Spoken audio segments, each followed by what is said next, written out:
Introducing Pubcoin. Pubcoin is the rewards program for pub sports contributors. Regular chat contributors share their play of the day, POD, in the YouTube chat, including the phrase POD in their message. At the end of the week, the amount of units earned are converted into Pubcoins.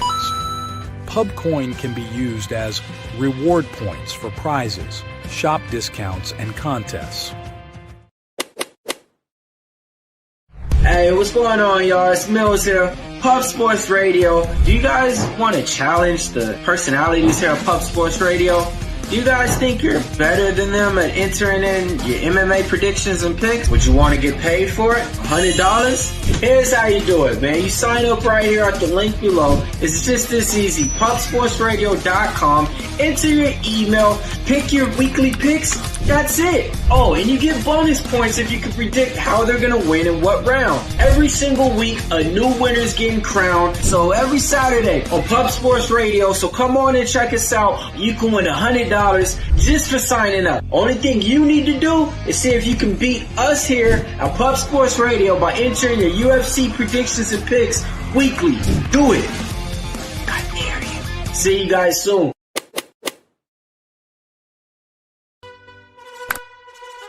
Your membership to Gold, you will be automatically entered in every horse race, every Wednesday and Friday. It is time to race horses.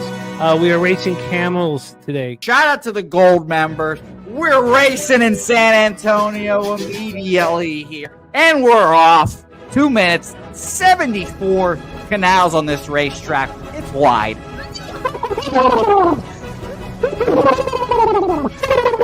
We're racing in San Antonio. Matt Wally moving forwardly. Jeff Slaughter in the mix as well. And as is Randall Sheffield, who's put that beautiful nose out front. But it's actually real grass here, Jimmy. Maybe Kentucky bluegrass. Oldie, no! There he goes. There he goes. Oldie in the lead now. K. Wolf falls back. The horses love it. Sometimes they stop and eat it on the way to the finish line. That's why your horses start so far in the back. Here. Oh, look at Nussflush Allen bursting out here. J-Dub in the mix. Rude Boy up here as well. Jimmy, take it away. There's Oldie. Oldie is moving to the front. We are past the halfway mark in our 2 mile. And there's Ricky Levy. Oh my goodness, he's in the mix here. Jimmy, take it home. This is our first dog race ever. 19 seconds left in the horse race here. It's Fernando Mendoza trying to find the wire. 14 seconds left. Can Fernando Mendoza take this home? Here comes Kenny Kengan. Kenny Kengan wants a piece of the pie. Put his schnoz up front. Ricky Bobby, 9 seconds left. Can Donut Silks make a run? Can Res Mall make a run to be $50? You son of a bitch! Here comes Tori Coker. Kenny Can Smoke and Mirrors. Director 97 home. That is the way. Here comes Jason Meyer, the Eldorado custodian. Billy Friedrich. Joe's one all coming down the finish. Coin!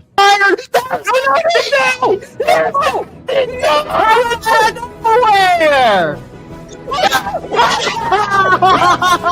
Oh no! Fanatical Jim!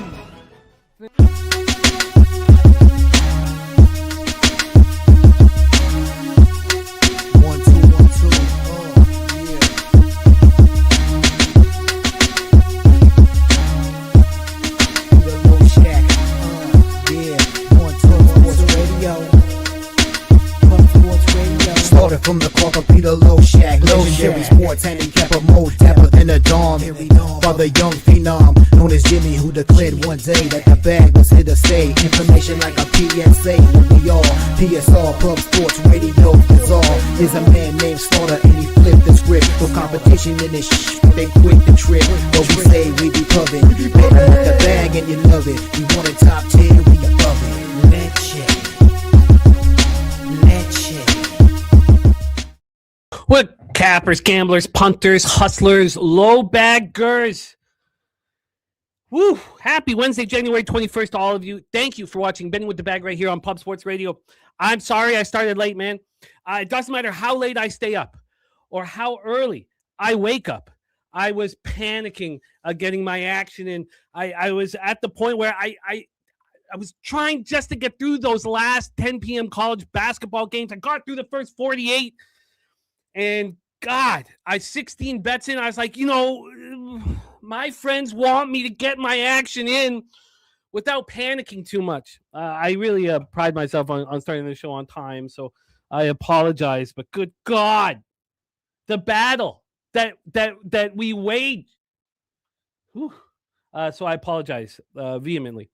I'm sorry, but I got 16 bets in, and there's still 7 games left for me to cap out of the 60 or so here. I also, because it was taking so long, I didn't send the college games for the schedule to Jose until 10 minutes before the show started. So he's working feverishly putting the graphics together and not complaining for a second. I mean, he did not say, "Oh, there's no histrionics, there was nothing." I'm very, very fortunate to have him as my producer. Not a complaint, nothing. Okay. Look, I'm pumped up, man. Is there nothing like there's nothing like putting 60 college basketball bets in that gets your heart beating a little faster. Fucking glue now, man. Shout out to all the Cappers joining us. Got Justin McKelvey in the house. Stacks play. They 1 and 2, and yes, it's what I love to see. Chattanooga is the corner of Stacks and Bag Boulevard. We also have my man AM Sports Picks backstage. I've been so flustered in adding the college basketball game. So we have NHL second, and I hope that works out. Let me know if that is a problem. I'm sorry, AM. Just God, I mean, what can I say, man? 60 college basketball games on Wednesday, and not getting any easier. Let me copy and paste Stacks here as well. And Jose's going to jump on with me as soon as he's done the graphics to break down the set up the NCAA games with me. But Chattanooga is now Kentucky, Texas over 154.5. Stacks play day number 1, but Stacks play number 2, man. Corner of Stacks and Bag Boulevard, eh? Stacks.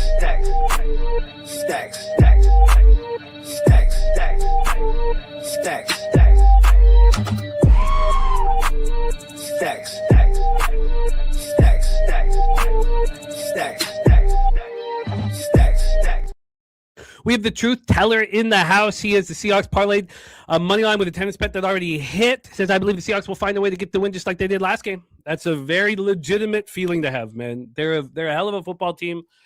I know you're going to have friends on the other side of you, but no one is saying that's ridiculous. The Seahawks are a monster team, number 1 seed. We have the Nuke worker ready to get down to business. Red Wings money line. There we go. There's the corner of Nuke and Bag Boulevard. I'm with you on the Red Wings as well. 9 bets in NHL that we'll be going over with my man AM. Let me get the Nukies action in here right now. The Nuke worker on the Red Wings plus 100. We have a great show. We have NCAA basketball. I made 16 bets. It's a hugely important day. We have NHL. I got 9 bets in NHL. I was rolling until last night. Made a couple mistakes and had to deal with it. 3 and 5 last night, unfortunately. So it kind of held me back a little bit, but we're on our way to the black. We'll be in the black by the Olympics, and then hopefully we'll just climb. Here we go. Res Mob, respect parlay, or respect bet. Oh, no, that's not what I want to see. I'm on the other side of the respect play of the day. I mean, it can't be perfect, right? You're not just going to roll through, see everybody's action, and just correlates everything with you. I don't like seeing that. Respect play day 26 and 18. Res Mob, just a beast here. We have the Joe Betcha in the house. Nicholas Handy. Matty Ice. Paint play today is in North Carolina. Team total over 79.5. Matty Ice, we need you. We need you down at Pubapalooza 5. Matty Ice, need you at Pubapalooza 5. We have news. Our latest booked guest at Pubapalooza 5, none other than Morgan Spooner, who we finally get to break bread with for the first time. Morgan Spooner now coming to Pub 5. Let's get everybody to rock with us, man. I cannot wait. All right, we have serious business in the house. Matty, I think he'll also be on North Carolina to cover. Let's get this up right here. Locked and loaded. Truth teller, that Sunday night game's going to be a banger, man. I know you'll be at the casino for it, but see if you can jump on with us for a little bit. We're pumped up about it. We got Sham, the dog catcher, the wager detective 9 legacy with his action. We got the Godfather ready to get to work. Ayo, D in the house. Get this copied and pasted. We are almost ready to get started here. But thank you guys for joining us here. Let's see. Wager Detective leaning towards the Maple Leafs tonight. We're going to talk all about that, break that down heavy. Wager Detective saying Maple Leafs 8-2 at home, and Wool is Wool confirmed? Curious about that. Very, very curious about that. Mr. Sparkle ready to get to work. Jose Perez in the house. I love it. Kent Davies. Thank you guys all for joining us. Urban Pope ready to get to work. There's the Goracle in the house. I do feel a sense of relief that I got all my action in, you know? And Rodswag says, but over the total in Toronto games, after playing 3 straight games where 7 or more goals were scored, the overs record during the 2026 season, 12-1. Well, let's get to work. I did put Jose in a very difficult spot, so he will be jumping on with us as soon as he is ready. Let's roll through these college basketball games. So there's 16 of them.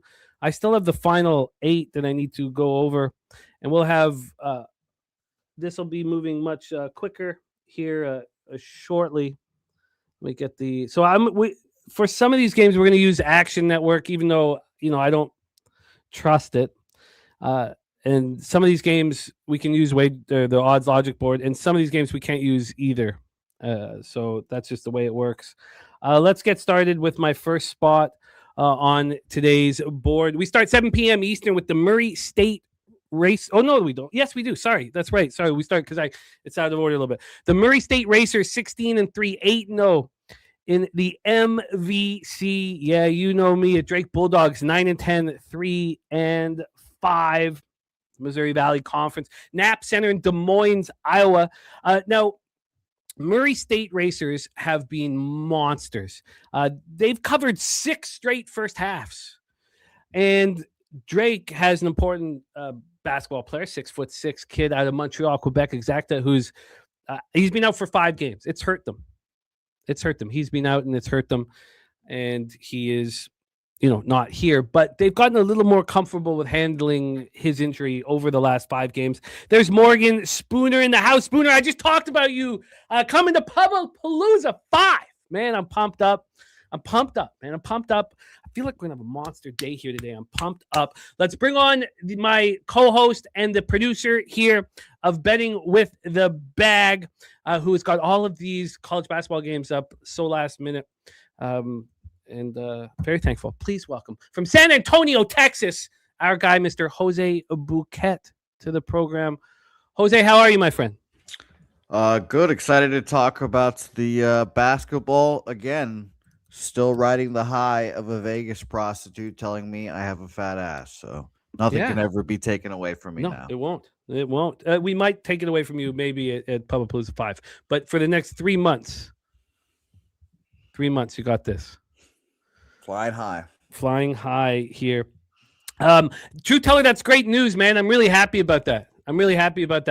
Get that, just that consistency and comfort. I think that will help you. I think it'll help your action too. I think it'll help everything. That's wonderful news, Truth. I'm very happy about that. Jose, it is great to see you, my man. We're starting with Murray State Racers, Drake Bulldogs here. I've not set up the line history, and there's no cash. Oh, there might be cash flow information. I'll let you handle that here. Urban Pope, I'm with you on Old Dominion. I love that. I love seeing that. But why don't you set us up here for Murray State, Drake Bulldogs? I talked about what Murray State has done, 6 straight first halves. I'm not on them first half. I'm not someone who really follows along, or I'm not fading them first half. But I don't really care that much that they've covered 6 first halves. That's an important piece of information. But could you set us up here for Murray State Racers, Drake Bulldogs? Sure. And shout out to Spoons, like you said, for booking for Pubapalooza. Should be exciting. Up, man. 5 opener, got down to 4, but came up to 5.5 here. Even touched 6 at one point, Jimmy. But 5.5 is where it sits right now at BOL. And there is ticket information now. 50-50 tickets each way, 65% of the money on the Murray State Racers, I believe they are. So, interesting line. I'm a little nervous here. I'm on Drake. I'm on Drake +5. The going up against these squads that are undefeated in conference play has not been profitable, but this one really appeals to me. Murray State, if we look at what they've been doing,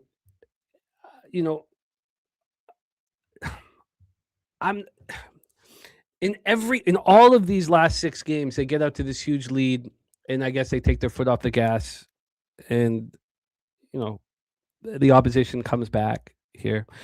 Drake's played their last 2 games on the road, 3 of their last 4 on the road, and they're coming back home. And if we go over, what they've done at home, it's very close games. They lost to Belmont by 2. They lost to Indiana State by 2. Now they lost badly to Illinois State. A lot of teams are doing that right now. They beat. Oh, that was not at home. They lost to North Dakota State at home by 5. They lost to UAB at home by 5. This is a team that's beaten good basketball teams. They took out Georgia Tech on a neutral court. This is a huge game for them. Johnny Gunn says, do you ever look at first half ratings and second half ratings? Says, I find it to be very helpful. I don't focus on that here, but I think this is the right time of year, Johnny, where that makes a ton of sense. Really do. I think there's enough of a sample size now for these basketball teams now that we've reached conference play where that would probably be a great help for me. But I think the Drake Bulldogs keep this close. I think they keep this close. They know what Murray State's done. Everybody knows that Murray State's undefeated. Murray State's getting everybody's best punch. I expect them to get Drake Bulldogs' best punch here. And I thought that this market was telling. What did you say the cash flow was at? 50-50 tickets split and 65% of the money on Murray State. Yeah, I feel like this is a spot where the Drake Bulldogs are going to step up at home. And the kid from Montreal, who's very talented and 6'6" with wingspan and can play several positions on the court. Now being out for 5 games, I think they're comfortable with him being out now. And I think they step up in this basketball game. So this isn't where my card's being started. My card actually starts at 6 p.m., but it's a little bit out of order. We'll get into that in game 5. But I'm on the Drake Bulldogs today to play their very best against the undefeated in-conference play Racers in Des Moines. And Knapp Center will be going off. This is a huge basketball game. I'm on the Bulldogs here. Let's roll into our next spot on the board. Furman and the Citadel duking it out here. Let's go see what Furman Citadel has to offer. We have no cash flow or line information in this game. And as for the line history here, I'm seeing an 11.5 opener at BOL, dropped down to 10. Now it's that 10.5 here.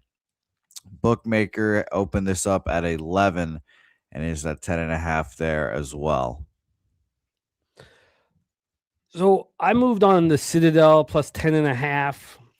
Justin McKelvey on the other side, minus 9.5. By the way, Rodzwag says, bet on Drake on the money line versus good shooting teams, making over 45% of their shots after 15 games. Drake records in the 2025 season, 15-3. I love hearing that. Drewski says, Furman smash. I've been watching Citadel games, and they're playing much better. They've had one game at Mercer where they got destroyed. That's the only bad game they played all of January. I do not believe that the market is caught up with how they have improved here. We have Furman playing, okay. They seem to play down to the level of their competition. They needed overtime at home to beat Western Carolina. Western Carolina, the Catamounts are 10-point dogs on the road to every team they play. Now, Western Carolina has been able to keep it close. So Furman beat up on VMI. You know who just beat up on VMI? The Citadel on the road by 14 points. I see this as the market not catching up to how good this team is. I mean, Furman just lost maybe I should say the market not catching up to them being better than how horrible they looked at the beginning of the year. Furman just lost at home to Wofford 74-70. Well, to start the month, Wofford barely got past the Citadel at home. I think this is too many points. Spooner says Furman's dealing with some injuries. He said, if I knew who was in, I would be on Furman. Just lost to a rival. This is a get-right spot. I truly believe that the Citadel should be bet for the next 4 or 5 games in a row until I think the market catches up to how improved they are. They're much improved right now. They're playing so much better than the trash that they delivered to start the year. I don't think this line moves to the Paladins. I think anybody looking at, a 13-6, 4-2 in conference team going up against the Citadel Bulldogs and Charleston will think it's a smash and grab. I don't believe that is the case. I knew that I'd be on an island here with the Citadel. I plan on betting them. Now, I mean, things can change as we watch, but I plan on betting them every game until I believe the market is caught up, which I do not think it has. If we looked at the difference in play just in January alone from the Citadel, it's incredible. It's monstrous. And this was a team that was getting dominated by 30 to 40 points, and it stopped. Is it because teams are overlooking them? Possibly. That's not going to stop. I think the Citadel are live. I think the Citadel are live moving forward, and I'm on them here plus 10.5. I was hoping this would be down to a 9.5. So these first 4 bets were bets that I made last night because I thought I was going to get ahead of the movement. Again, we've had crazy line movement in some of these spots, especially with the smaller schools. I was watching it live, 5 or 6 points moving between like 1 and 3 in the morning and then coming back. But I'm here. I'm on the Citadel Bulldogs in McAllister Fieldhouse, and I expect if and when I catch this to be on them again and again and again until I think the market catches up here. So Spooner says Furman without multiple starters last time out, no time frame on comebacks last I checked. Says this line told me at least House is back. But if everyone is out, Furman can't cover double digits. Rod Zwacky says, bet over the first half total in Furman away or neutral games for his teams to attempt 21 or more threes on the season after 15-plus games. The first half overs record is 10-0 in 2025. There's Lucky Lefty in the house. Let's keep rolling, Jose Bouquet. I would say that probably I like these first 4 bets the most. That's why I got him in last night, because these others were on a list. I had this long list of possibilities. So I really like these first 4 games. Let's roll into the spot. We have Stacks play of the day, as well as myself on the mocks here in Chattanooga, Tennessee. Let's roll in. Yep, East Tennessee is minus 5.5 here right now. And we've seen these spots many a times in the last few weeks. There's 83% of the bets, 92% of the money on Chattanooga here, which is very interesting. Line has moved from 5.5 to 5 at BOL here. It got down to 4.5 at one point, but 5 right now sitting are the East Tennessee whatever the fucks at bookmaker here. They opened up at 5, also got down to 4 for a little bit as well, but came back up to 5.5, sitting at 5 now. So I was hoping that this spot was going to keep moving in our direction with the mocks here. Chattanooga is playing good basketball. They've won 3 straight games. 2 of them have come on the road at Wofford and at Western Carolina. The way I see it, they've turned their season around. I mean, they opened up 0-3 in the SoCon, and now what's happened is they are winning basketball games. They took out Samford at home by 9. East Tennessee State just barely squeaked past Samford. East Tennessee State just lost to Western Carolina. This is their 3rd straight road game in a week. So they're traveling. I would not be fading East Tennessee State at home. But I see an improving Mocs team that can take advantage here. We have the Newkirker helping out with the Buccaneers here. Justin McKelvey also sprinkled on the money line. I think this is a spot, Rod Zwacky says triple revenge spot as well. Beating teams 4 times season is tough. Rod Zwacky talking there. But I think the Mocs are a team moving in the right direction. You have an East Tennessee State team playing their 3rd road game in the week. And they're just not the same team on the road. 5-1 in the SoCon. Everybody will look at that 13-6, 5-1 record and think East Tennessee State's going to take it. I do not think that is the case.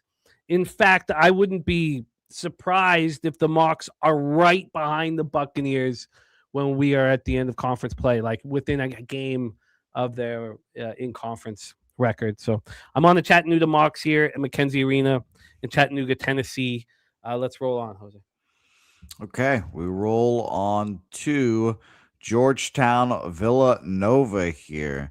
Surprised to see notable teams on your early slate here, Jimmy, because we've gone from 10.5 from Villanova, 10.5, I should say, minus 10.5, all the way down to now 8.5 here across the board for Nova Nation here. Right now, according to our friends at Wager, there is 72% of the bets and 65% of the money on Villanova here, line moving towards Georgetown. And the 3 times obviously was Rod talking about the Leafs Wings game here, not the mock spot. But here we go. Hoyas, Wildcats. I almost held off because we all watched how good Georgetown looked at home versus the Huskies in that 64-62 loss on Saturday. I almost held off, but I didn't. Villanova, should they really be double-digit favorites against any team in the Big East? I don't think they should be.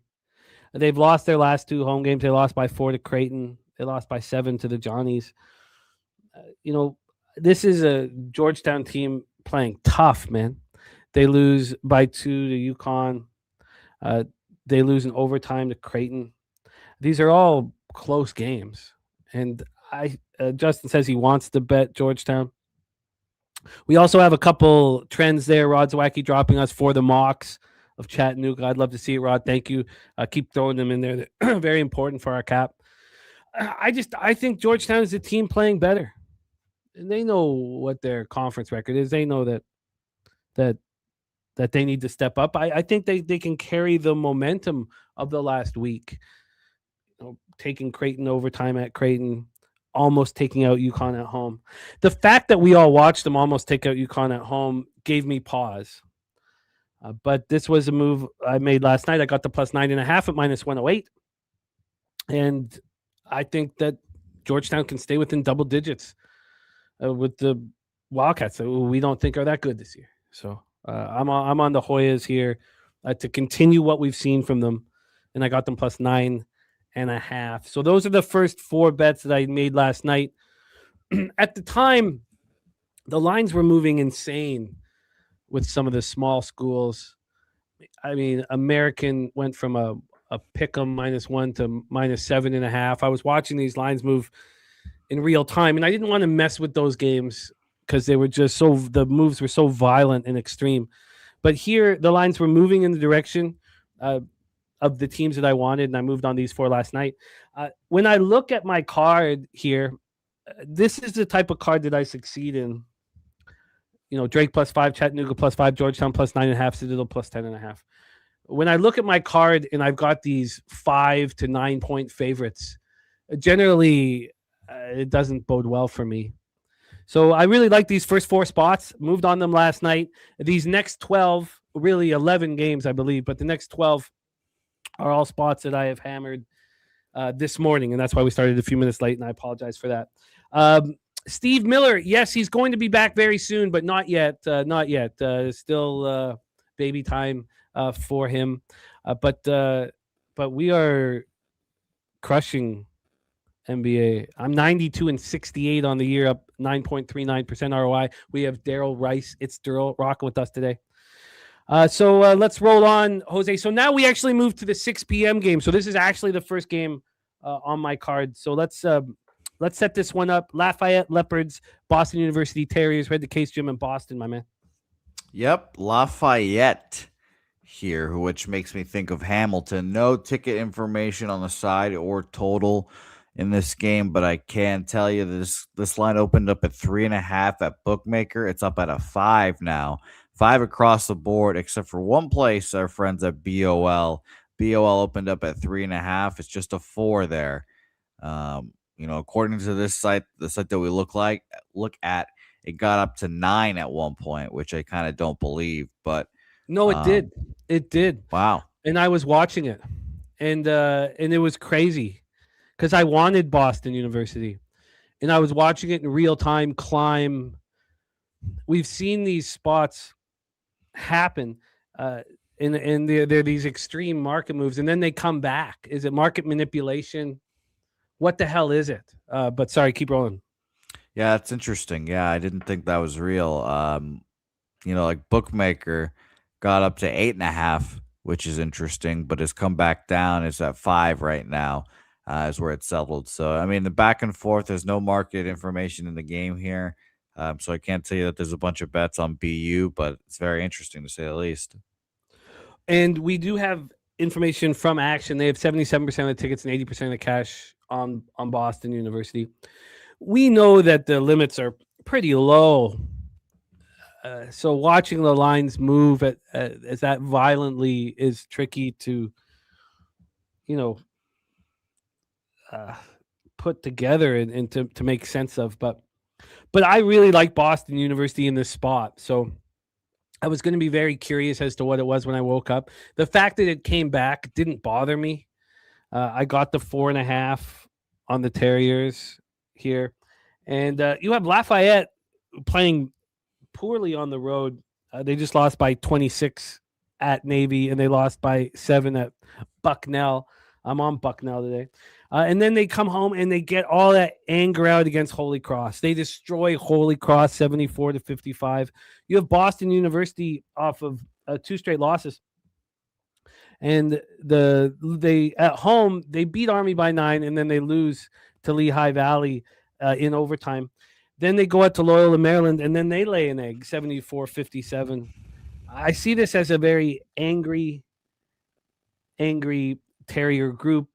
The game before beating Army at home, they beat up on Lafayette 83-67. Usually, I want the opposite side at that point, especially when the Leopards are going in to Boston University. Here, I just think this is an angry Boston University team sitting here 2-4 in the Patriot League. It's not like they're feeling good about themselves. They know what they have to do. They have to smash and grab the Leopards here. So I took Boston University minus 4.5 here. Markel, great to see you, man. But yeah, so now Urban Pope saying Boston suspect can see an investigation into their program soon. And I love it, Markel, that you're hammering the Ducks are just fading the Rangers in every way possible. But so here, I'm on Boston University Terriers minus 4.5. That's how I'm getting my card started. Billy Friedrich says, lay it with Boston U. Drewski says, Boston U smash. We do have Wager Detective leaning towards Villanova in that spot. And we have Billy Friedrich's card here. He's on a Boston U as well. He's on the other side of me with Murray State. And he is also on a Temple, but he's against me with West Virginia, which makes me nervous. But he's on Temple. Temple turns out to be a spot where Morgan and I are both on, and I did know Morgan was on it. I just hadn't got to that game yet when I saw Morgan's action, and when I got there, I joined him here. So let's roll on.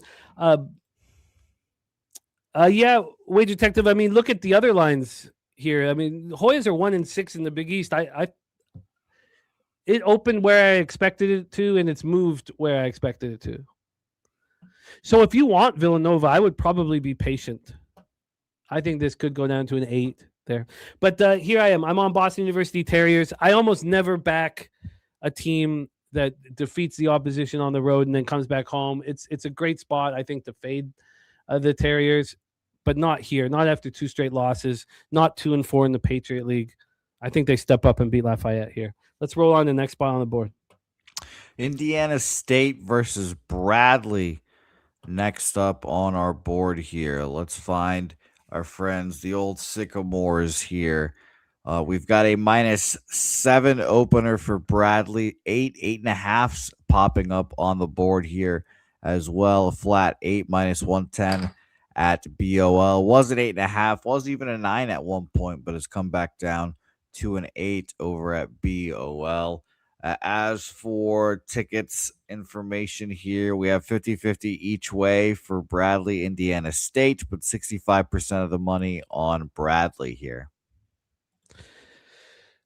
The Sycamores are not a good basketball team, and they just played Murray State really tough.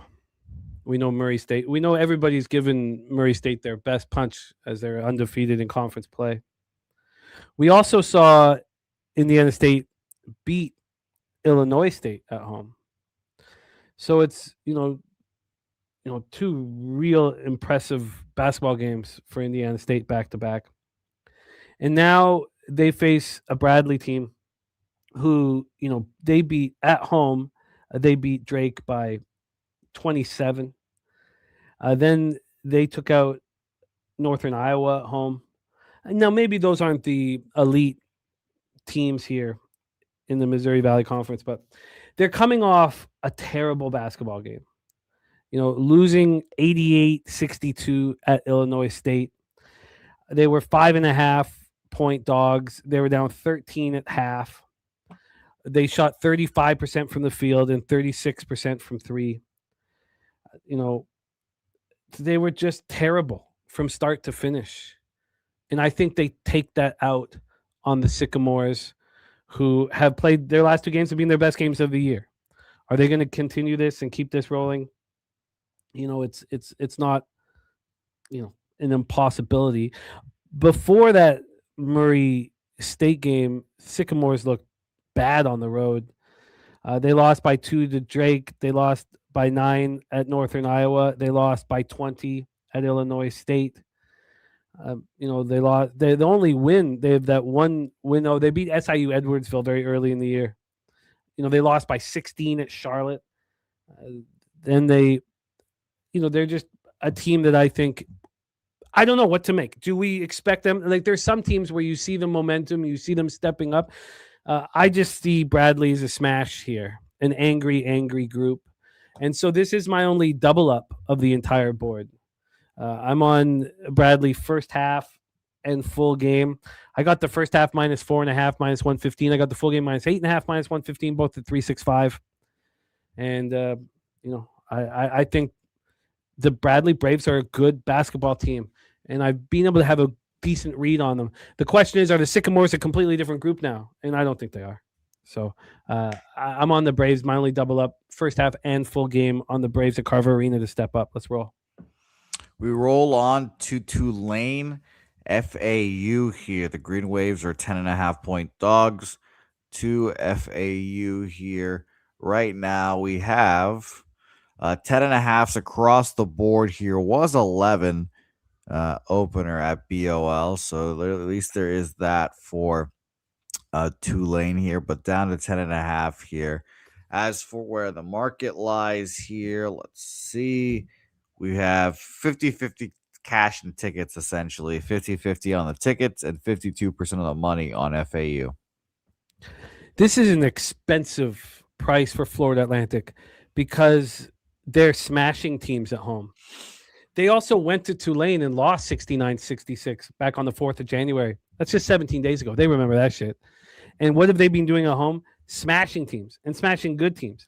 The last so Florida Atlantic's top of the conference, but look at what they did to Memphis.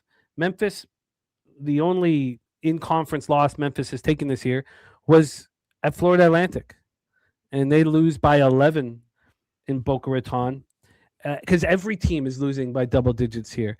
Now you have Rebenga for Florida Atlantic. You have a Tulane team that's heading out on the road The last 2 games they played at home, they lose to UAB and to North Texas at home. I don't think it's them being an angry group. I think it's them not being very good. So I'm JPZ on Bradley full game. I'd love to see that. Urban Pope says FAU a wagon.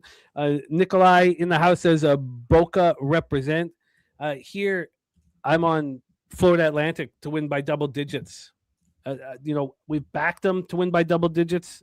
We did that against Wichita State. They won easily. They won by 18. I mean, is Tulane that much better than Wichita State? No. They're very equal here. The Solution talking Ducks. We're going to get into that here very, very soon. I'm on Florida Atlantic Owls here. I didn't take them first half. I want the full game for them to deliver minus 10.5 and minus 110. Let's roll on. The Ducks was your first period play yesterday, right? Sharks first period plus a half is the gift that keeps giving. I also saw that the AM was on it as well. That's a gift that keeps giving. Yeah, I forget what California team it was, but shout out to the Sharks here. Army Bucknell is the next game on our board here. Shout out to the mighty Bucknell. Unfortunately, there's no ticket information here when it comes to where everyone is betting, but we can say that this was a 5.5 for Bucknell. It is a 5 currently at BOL. Bookmaker still has a 5.5. As does Heritage. But I guess, Jimmy, this is one of those games that you probably saw move crazy. It was insane. 10.5. It goes 5.5, gets up to 6, and then jumps to 10.5. And goes down to 9, 8, 6, and 5, 5.5, and 5 again here, settling. They're coming off getting destroyed by Colgate. 95-76 at Colgate. That line was moving in Colgate's direction. My dude in the house, great to see you. So we have Army just losing and losing and losing. I mean, look, I'm betting Holy Cross today, but Holy Cross not a good basketball team. Holy Cross, they lose at Holy Cross 82-75. They lose by 9 at home to American last out. That was just on Sunday. On the road, they lost to the Terriers by 9. They are, on a massive losing streak. What happens for Army is some teams just, overlook them. So they've lost 5 straight games. Some have been better than others. But look what Bucknell's done this year at home.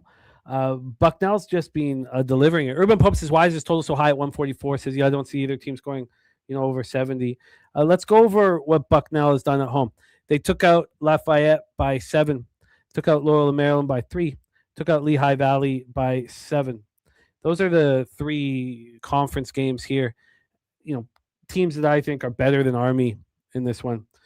We have more trends that are helping us here from our guy Rod Zwacky in our Florida Atlantic spot. He says, bet against Tulane in away or neutral games versus good free throw shooting teams, making over 72% of their attempts. Tulane record since 2024 season 2-13. Billy Friedrich says, I had to bet Army. I didn't want to. Bum fight, but Army is better in all the stat categories that matter, except for opponent turnover possession and in favor of Bucknell. I think the Bucknell Bison take out Army here. I thought that move was, violent. And I agreed with it.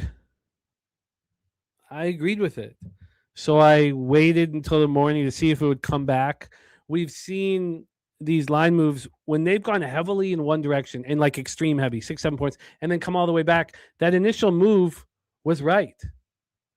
Now we don't have a very big sample size of these. They're usually in, American East or the Patriot League or these smaller conferences. But I think Bucknell Bison take care of business in Lewisburg. I thought that market moving so heavily and drastically towards them, I agreed with, and I just sat back and waited. Once it got to 10.5, there's no model in the world that will spit out Bucknell at that number. So the books clearly said, look, we are uncomfortable. We want some Army money to come in. And that's what they got. They got Army money to come in, get back to that regular number. Now they're comfortable with it. I think Bucknell take care of business here. I'm on the Bison in Lewisburg to take care of business at home. And I got Bucknell -5 at -109. which I think is a great number. Let's roll on, Jose. Let's roll on to Pitt versus Boston College here. Jimmy touching all of the Massachusetts schools today here. With Boston College here at home, Pitt 2.5-point favorites. Right now, we have 2.5-point favorites. Bookmaker showing a 2. It opened up at 2.5 here. Got down to 1.5 at one point, but it is 2.5 at BOL. For bookmakers, since it's showing a 2 there, it opened up at -1.5 Pitt, and it went up to 2. So that's interesting there. As for the market information here, there is 83% of the bets and 91% of the money on Pittsburgh here. I didn't realize it was going to be that drastic with the money on them, but here, this might be. I was wondering whether I should say it or not, but this might be my favorite spot on the board. I'm on the Pittsburgh Panthers first half here. I think they're shot out of a cannon. They had come off of winning at Georgia Tech, and they went and had Louisville come to town. Louisville was 2-3 in the ACC coming into that game. Louisville opened up a 6.5-point road favorites, closed at 7.5, and absolutely annihilated Pittsburgh. They outscored Pittsburgh 53-22 in the first half. It was just disgusting. Pittsburgh shot 7-24 from 3. Louisville shot 52% from 3 and 63% from the field. This was they can't now. I mean, losing a game by 41 points. I think that they're shot out of a cannon in the first half. I only took them first half. I think Boston College can gather themselves. They're coming off of beating Syracuse at home. And Syracuse looks decent. Looks decent in the ACC this year. Looks maybe even tough. Billy Friedrich says Pittsburgh's better offensively. BC's better defensively. I think that's very fair. BC only allowing 68.5 points per game. I just think that Pittsburgh shot out of a cannon here.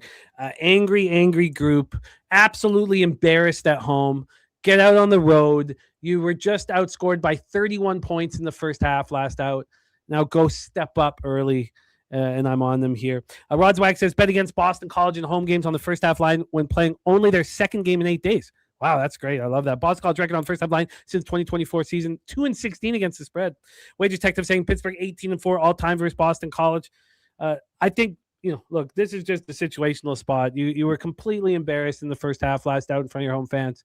I would prefer this game being at home for the Panthers, but it's in Conte. It's a Chestnut Hill.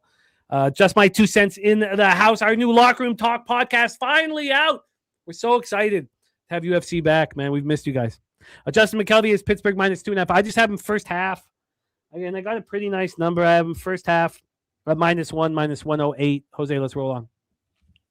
Let's roll to the aforementioned Holy Cross and Navy game, continuing our Massachusetts circuit here. Navy 9.5-point favorites.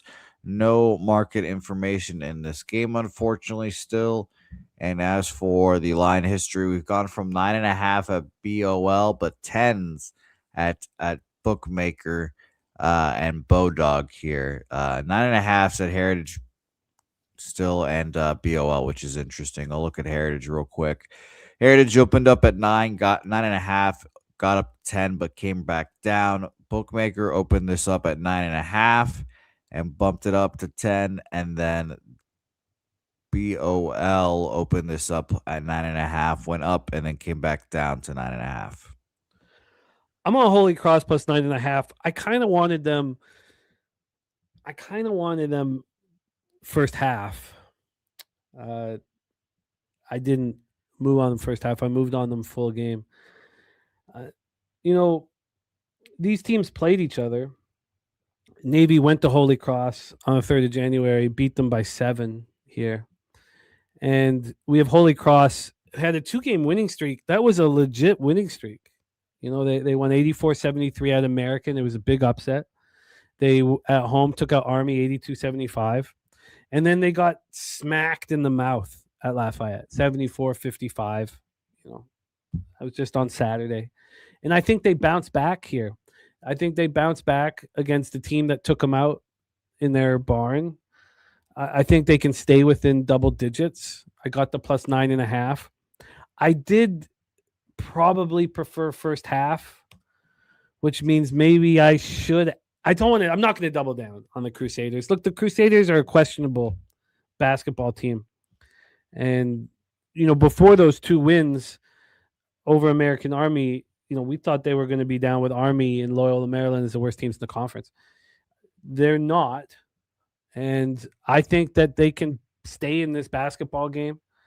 I think it's not, impossible that Navy overlooks them slightly after winning in their barn. So,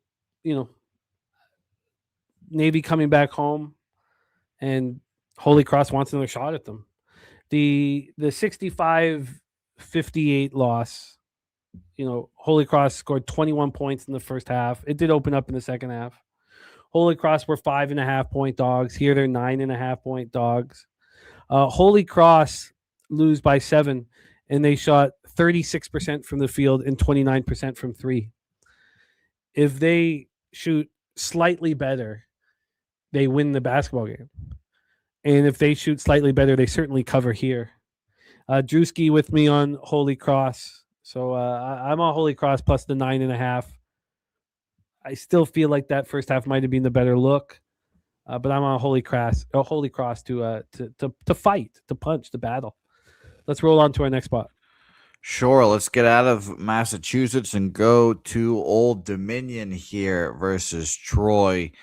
Shout out to our guy, Troy Torrance. As always, 6 opener, 6.5, and 7 even on the board here for the Trojans here. At BOL, it got up to 7.5 and came back down to 6 here. And at Bookmaker, a 7. And it opened up at 6.5, got up to 7.5, and is now a 7 there. As for if there is market information in this game, there is. Interestingly enough, I haven't seen one of these in a while. There's 71% of the tickets on Old Dominion, but only 55% of the money on Old Dominion. So some seemingly big bets on the Troy Trojans here. This was a spot where the line was moving against me. Are you those big bets, Jimmy? No, I'm not. But this was a line moving against me. I got plus 7 at minus 108. What did you say it was right now? Right now at BOL, it is 6.5 minus 110. A Bookmaker has 7 minus 111 to the plus 7. It's slightly moving towards Old Dominion. Rodswack says, bet on Troy when playing against a bad team, winning percentage 20% to 40%. Troy's record since 2024 season, 14-1 against the spread. I think that Old Dominion is better than their record indicates. I'm not fading Troy in this spot. Troy lost at Arkansas State 86-74 on the 7th of January. They played them again at home on Saturday and smashed them 99-74, beat them by 25 points, felt great about themselves. They have, beaten, decent teams pretty badly on the road as well. Spooner says Troy plays to the level of their opponent more than any team he's seen this year. Wager Detective, I'm trying not to move on totals to the best of my ability. I don't believe that I have an edge in college basketball or NBA totals personally. So, and my ROI is good in betting only unders in both of those two leagues, but I'm very hesitant to trust. If I did, I would need to spend a little more time studying at Wager Detective. I focused here. I mean, my lean would be Pittsburgh first half team total over, or Pittsburgh to shoot much better. Remember, Pittsburgh's the offensive team, weak defensively. So if they start scoring heavily on offense, they're lackluster on defense. So my lean would be to an over, but I would need to study it much more here. So Old Dominion has played one home game in January, and that was against Georgia Southern, who's sitting second below Troy. Last 4 games have been on the road. Old Dominion. So Georgia Southern comes to Old Dominion, and Georgia Southern wins by 7. Old Dominion follows that up by going to Coastal Carolina and beating them by 4. Going to James Madison and losing by a point. Now, James Madison's not very good. Maybe that's not the best example. But then they go face Georgia Southern again, and they step up. They play really well. They lose 87-84. They were up 9 at the half. They were 5.5-point dogs, and they played great. Their free throw shooting is a problem, but they shot 48% from the field and 43% from 3, and they played great. What did they do to follow that up? They went to App State, took out App State. App State's pretty good. They took them out 75-73 at App State. The way I see this, they're playing really good basketball. JP just says he thinks OD sucks. Look, one man's trash, another man's treasure. If they suck, then Georgia Southern sucks. Because Georgia Southern barely beat them in back-to-back games. And Georgia Southern's 5-2 in the conference and 13-7 overall. I don't think Georgia Southern sucks. I mean, if Old Dominion sucks, then App State's fucking trash. App State is 4-4 in conference and 11-9 overall. Old Dominion went to App State, beat them 75-73. I see this as a team moving in the right direction. And I think they can menace here at home where we haven't seen them. This is the first time we've seen them in 4 games. Urban Pope says App State is trash. And Urban Pope says Old Dominion desperate for a W. Look, I knew this line. This was the only bet of all of these where the line was moving against me. And I still moved on it. And since then, it's gone slightly in my favor, which I'm very thankful for because that can blow up in your face. But I think Old Dominion will show that they're an improved squad. They've shown that all month. They've shown that all 2026. So I'm here. Matty Ice says, for what it's worth, preseason, he had Old Dominion as one of 4 teams competing for a Sun Belt title. The 30-point loss to Xavier made me question him. I get that. Billy Friedrich says the American has 3 teams named the Owls. We're about to talk about 2 of them next, Jose. So let's roll here, my man. Let's roll on to Temple versus Rice. Owl on owl. Here. Owl on owl crime. There's an owl that lives and flies around my apartment. You just walk around at night and all you hear is, woo, woo. Wow, that's well done. That's your best animal imitation by far. Thank you. Thank you. I hope one day that owl tries to pick me up one day because I do indeed do that outside at night when he is around. -2 opener here goes down to 1.5 here right now, but was a 1 at BOL here. Just for curiosity, same kind of deal at Bookmaker. -1.5 got up to a 2 and has come back down to 1.5 here for Temple. As for market moves here, wow, there's 83% of the bets and 93% of the money on Temple here. A lot of love for Temple today.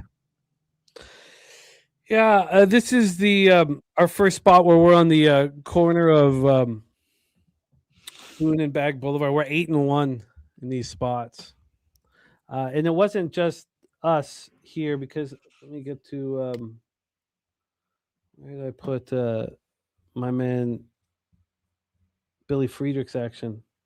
Where the hell did I put it? Billy, I might need you to put your action in here again somehow. Somehow I don't have it, Billy. If you could pop it in again. But I think Billy's on it as well. God, I don't know what the hell. I must have put something in twice. But I am here. Oh, and look at Justin McKelvey now, a PSR Gold member. Thank you, Justin, my man. And Rod Zweig says, bet against Rice on the money line versus good free throw shooting teams, making over 72% of their attempts after 15-plus games. Rice record since the 2025 season. Do you think that was the owl noises, Jimmy? You think the owl noises pushed them over the edge? I do. I think they really hurt them. This was tough. I came close to not moving on this. We've seen Rice play well at home. They lost by 6 to Memphis, lost by 1 to Charlotte. Those are tough teams. But Temple's angry. They lose at Memphis by 2, and they lose at home to Florida Atlantic by 6. Well, who are the best teams in the American? Florida Atlantic and Memphis. So I think that really helps them here. I think they. Oh, thank you. Let me get that here. Justin is adding Temple to his card. Billy Friedrich's on Temple -1.5. I saw that it appeared that Temple was public, and I didn't care. I didn't care. I think that the fact that you just lose to the best 2 teams in your conference, you head out on the road, you have to deliver. I expect them to do just that. I expect Temple to go into Rice. This is generally not a spot. And yeah, Temple assistant coach did sad. Thank you for mentioning it. It's a sad loss, but I think that this is a great spot to back a short road favorite, which is something I almost never do. And for 10 years, it was the first thing I talked about when I went down to Costa Rica 10 years ago. I was like, I do not want to bet these short road favorites in basketball, whether it be college or NBA. So I have to have conviction to do it. I have conviction here. I think Temple can win this basketball game. It's an important game for them to win. Coming off 2 losses against the best teams in the conference that were down to the final play, I think the Temple Owls mess up the Rice Owls here in Houston, Texas. I'm on Temple. Let's roll on. We have 3 spots left before we get into NHL. Utah battle here. Utah Valley versus Southern Utah here. Valley 12.5 point favorites here. There's 88% of the bets and 90% of the money on Utah Valley in this game. Line really has not moved much. If anything, down to Southern Utah here. 12.5 at BOL here. Got up down to 11.5, came back up at Bookmaker here. It was a 11.5 and it went up to 12. But very interesting. All that money on Utah Valley, not much movement. I'm on Southern Utah. I backed them with you guys against Tarleton State. That they've won 2 in a row at home. So it's their 3rd straight road game. Utah Valley hasn't been on the road since the 3rd of January. This is a rivalry game. Southern Utah is going to care very much about this game. And they're slightly turning their season around. They played at Utah Valley 13 days ago. They lost by 17. They were in that game, until late. And they were terrible from the free throw line. They got out-rebounded badly. I think that they can take care of business. They're 12.5 point dogs. What are they now? Jose, I got them at 12.5. I have them at 12.5, 12s. Okay. I think they can stay in this basketball game. I think the Thunderbirds can stay in this basketball game. Their 3rd straight home game. They've won the first 2. They're starting to believe in themselves. Going up against Utah Valley team now, that will be the real test. Utah Valley hasn't played on the in 18 days. I'm on the Southern Utah Thunderbirds here in this one. All right, beautiful. Second to last game here. We've got Fresno State, New Mexico on the board here. New Mexico 14.5 point favorites here. Opened up at 13.5 here. BOL had them at that, had them up to 15. Now settling back down at 13.5 here, which is interesting. So let me give it a refresh. Make sure we're all updated across the board here. But as of right now, we have 13.5 at BOL, 15 at Bodog, 14 at Bookmaker here, juice towards that 14 minus 14. So that's interesting. Heritage also showing a 14 as well for New Mexico here. As for the bet percentages here, as we scroll a little bit to find our friends at New Mexico here, there is 60% of the bets and 70% of the money, 71% of the money on New Mexico here. I am on the Lobos. Look what the Lobos are doing to teams at home. They beat Grand Canyon last home game by 23. They beat Wyoming by 20. Fresno State's right with that group here. Drewski is on Fresno State plus 14.5. We have Fresno State feeling good about themselves with 2 straight victories. The last time they were on the road, they went to San Diego State and lost by 19. New Mexico just went in San Diego State and almost beat them. They lose 83-79.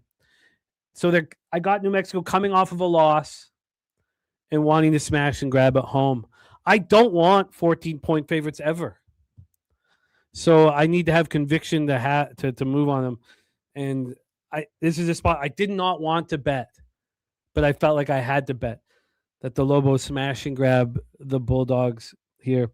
I mean, if we look at who have the Bulldogs beaten on the road, San Jose State, second worst team in the conference, possibly the worst team in the conference.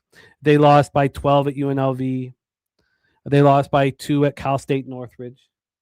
They lost by 24 at Arkansas. So we're talking about a Fresno State team that comes into this 1-4 on the road, and the only victory was against the worst team here. The worst team in the conference. So I think it's just a smash and grab spot. If New Mexico was coming off of a win over San Diego State, I wouldn't be on them. But I'm on them here. Matty I says this is a team total spot for New Mexico. Bounce back home game off a loss versus middle bottom teams has been hitting over and over and over. UNC has that same spot tonight, which we'll go over. I'll add. I'll make sure that hasn't moved too much, but I'll add that to my action. We have Matty Ice on that team total over. I'm in. All right. Well, beautiful. A little simpatico there with Bag and Matty Ice here. All right. One more spot on the board. Yeah, let's roll. Last game. And Gorky, shout out to Gorky for the $2 Canadian dono here. He's saying West Virginia money line plus 115 for the Goracle here.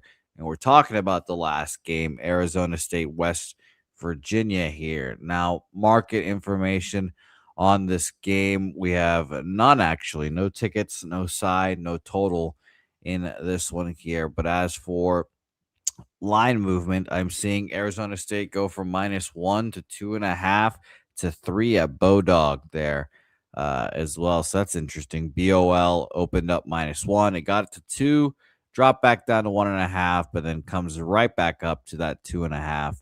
So we might be seeing some 3s here as well. And no, Satcher, we have not talked Illini today, unfortunately. Jimmy shunned them as they are, I guess, 19-point favorites against the mighty Maryland Terps. Alumni, the best basketball player from Maryland, Grievous Vasquez, obviously. But what do you think about this game, Jimmy? I'm unfortunately going up against the Goracle. I'm also, uncomfortably going up against Billy Friedrich here. I think this is the perfect spot for Arizona State to bounce back. West Virginia, the last 2 road games have been against tough competition, albeit, but they lost by 21 at Iowa State.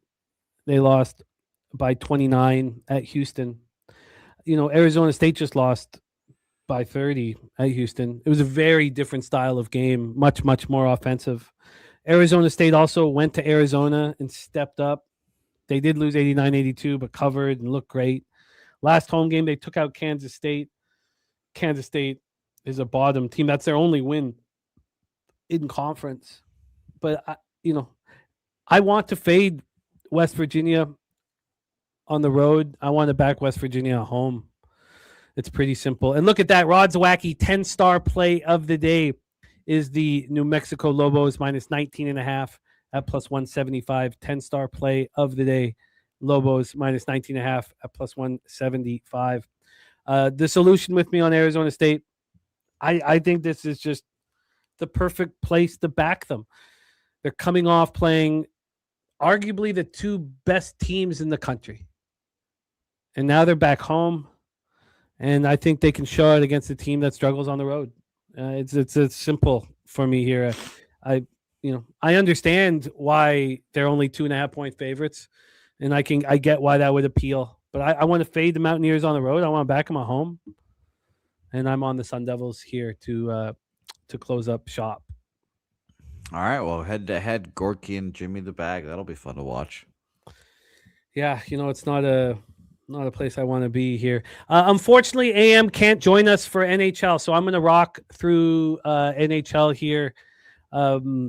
Quickly, Jose, if you don't mind, you could set up the games because all my bets are in. It'll be a quick run through before we have Darryl joining us for NBA. Sure. Do you want me to try to find the goalies? I have everything. No, I've got everything. So just line history and you can add cash flow if you'd like. I would only be interested in cash flow. Actually, it's fine. I mean, we understand that when a team's minus 190, they're not going to get a lot of action on the money line. So, pros aren't going to be betting minus 230s. So we just keep that in mind. And let's roll. Yes. Well, let's start off with the lovely Toronto Maple Leafs versus the Detroit Red Wings. I'm sure Gorky out there is fist pumping, hoping his Red Wings can come through here today. We have minus 112 opener for Toronto. It's climbed up to a little bit to minus 116 here. And as for the ticket information, I can tell you everyone's betting the Maple Leafs today. 70% of the bets, 93% of the money on the Maple Leafs. And we'll go over just before NBA. We'll hit the taint play of the day. Go over the taint play of the day as well. I'm on the Detroit Red Wings here. Detroit Red Wings playing very good hockey. 30, 16 and 4, 12, 8 and 3 on the road. Toronto Maple Leafs 24, 17, 8, 16, 6 and 5 at home at Scotiabank Arena in Toronto, Ontario. John Gibson, since the beginning of December, has been the best goaltender in the National Hockey League. This is something that Goracle thought was going to happen. And he was right. 15 wins, 926 save percentage, 2.12 goals against average. We also have a completely healthy Detroit Red Wings squad. Gibson should be backed. They had Hill to be listed, and I believe it's Wool going to be in net. Detroit power play ranked 6th in the NHL, 25.2% power play, 17th ranked penalty kill, 78.9%. Toronto's power play has been quite a bit better over the last 3 weeks or so, but now Nylander is back out of the lineup again. He's crucial on the power play. This is the 5th ranked penalty kill. They're going to need it against the 6th ranked power play in the Detroit Red Wings. Red Wings come in on their off their second straight win, 6th in the last 7 games, 4-3 in overtime at home over the Senators on Sunday. This is the first of a back-to-back. They play at Minnesota tomorrow. The Leafs coming off their 3rd loss in 4 games, 6-3 home to the Wild on Monday. This is game 2 of 5-game homestand. On Friday, Mitch Marner and the Vegas Golden Knights come to town. They're playing without Nylander, without Dakota Joshua, without Chris Tanev.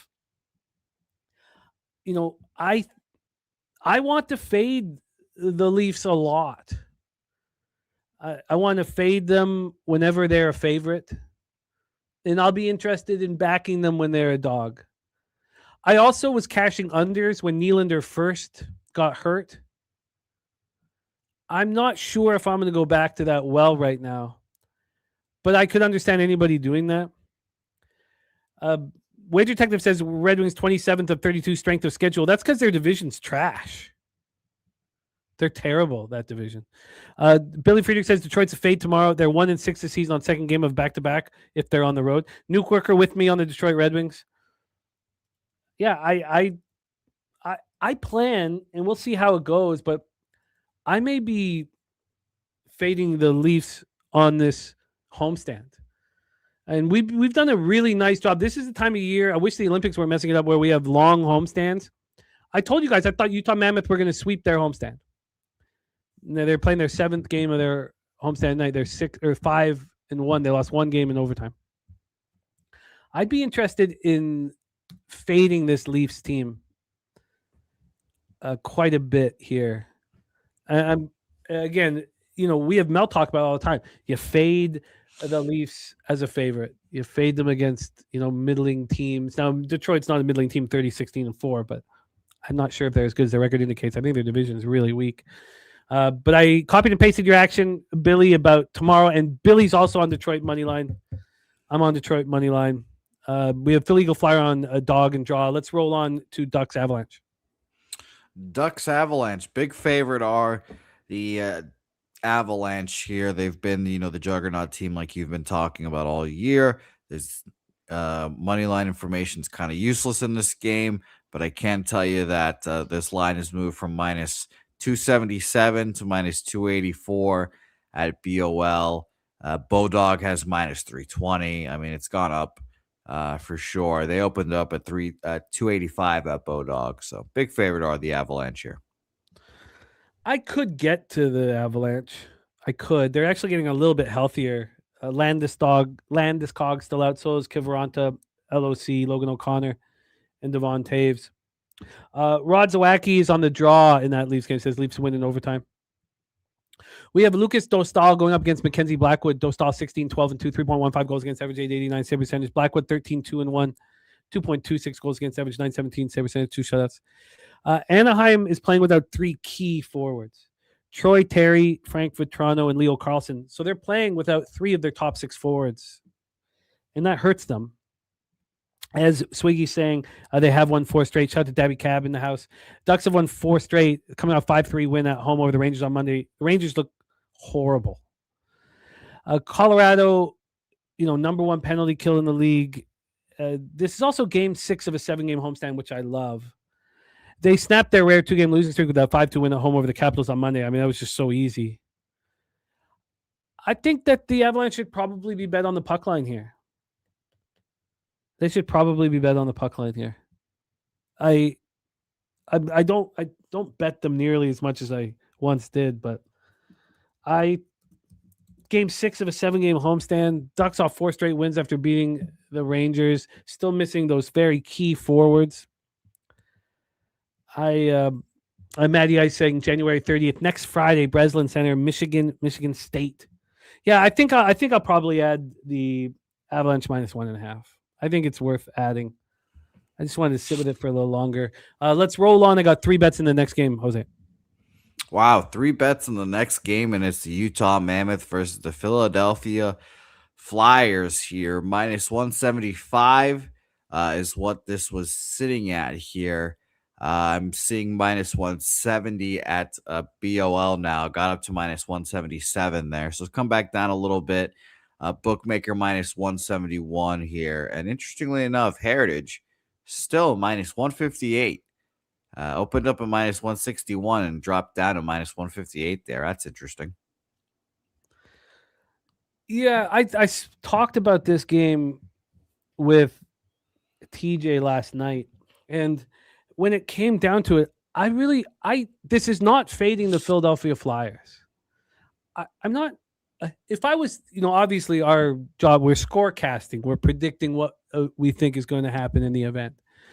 And one of the angles that's been very good for me is when a team is playing poorly defensively or getting lit up between the pipes, which you could say both are happening here. And they start a road trip with a very thorough defensive effort. 2 things happen. One, Vladar is hurt, so Urson actually gets to be the starter. His numbers are terrible. He's coming off a great performance in the Vegas game. So when that happens and you have a very strict head coach, it continues on the road trip.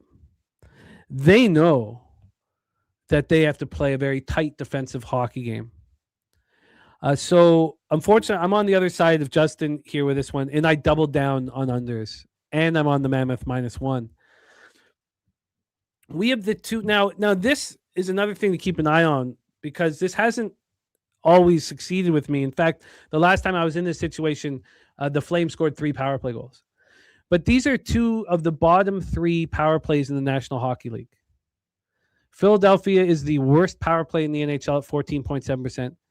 And Utah is the 3rd worst at 15%. Their power plays are snake bit, especially the Flyers power play, which has been the worst in the National Hockey League over the last little while. The Utah's penalty kill is pretty strong. Flyers was once really strong and has fallen off. So there's 3 things here that are moving me to really invest in the under. The first here is that Urson, who has not been the number 1, now gets to be, because Vladar is hurt. So now he knows he's going to be in that every second night. That really helps. Urson, who's been terrible all year, is coming off a very strong game.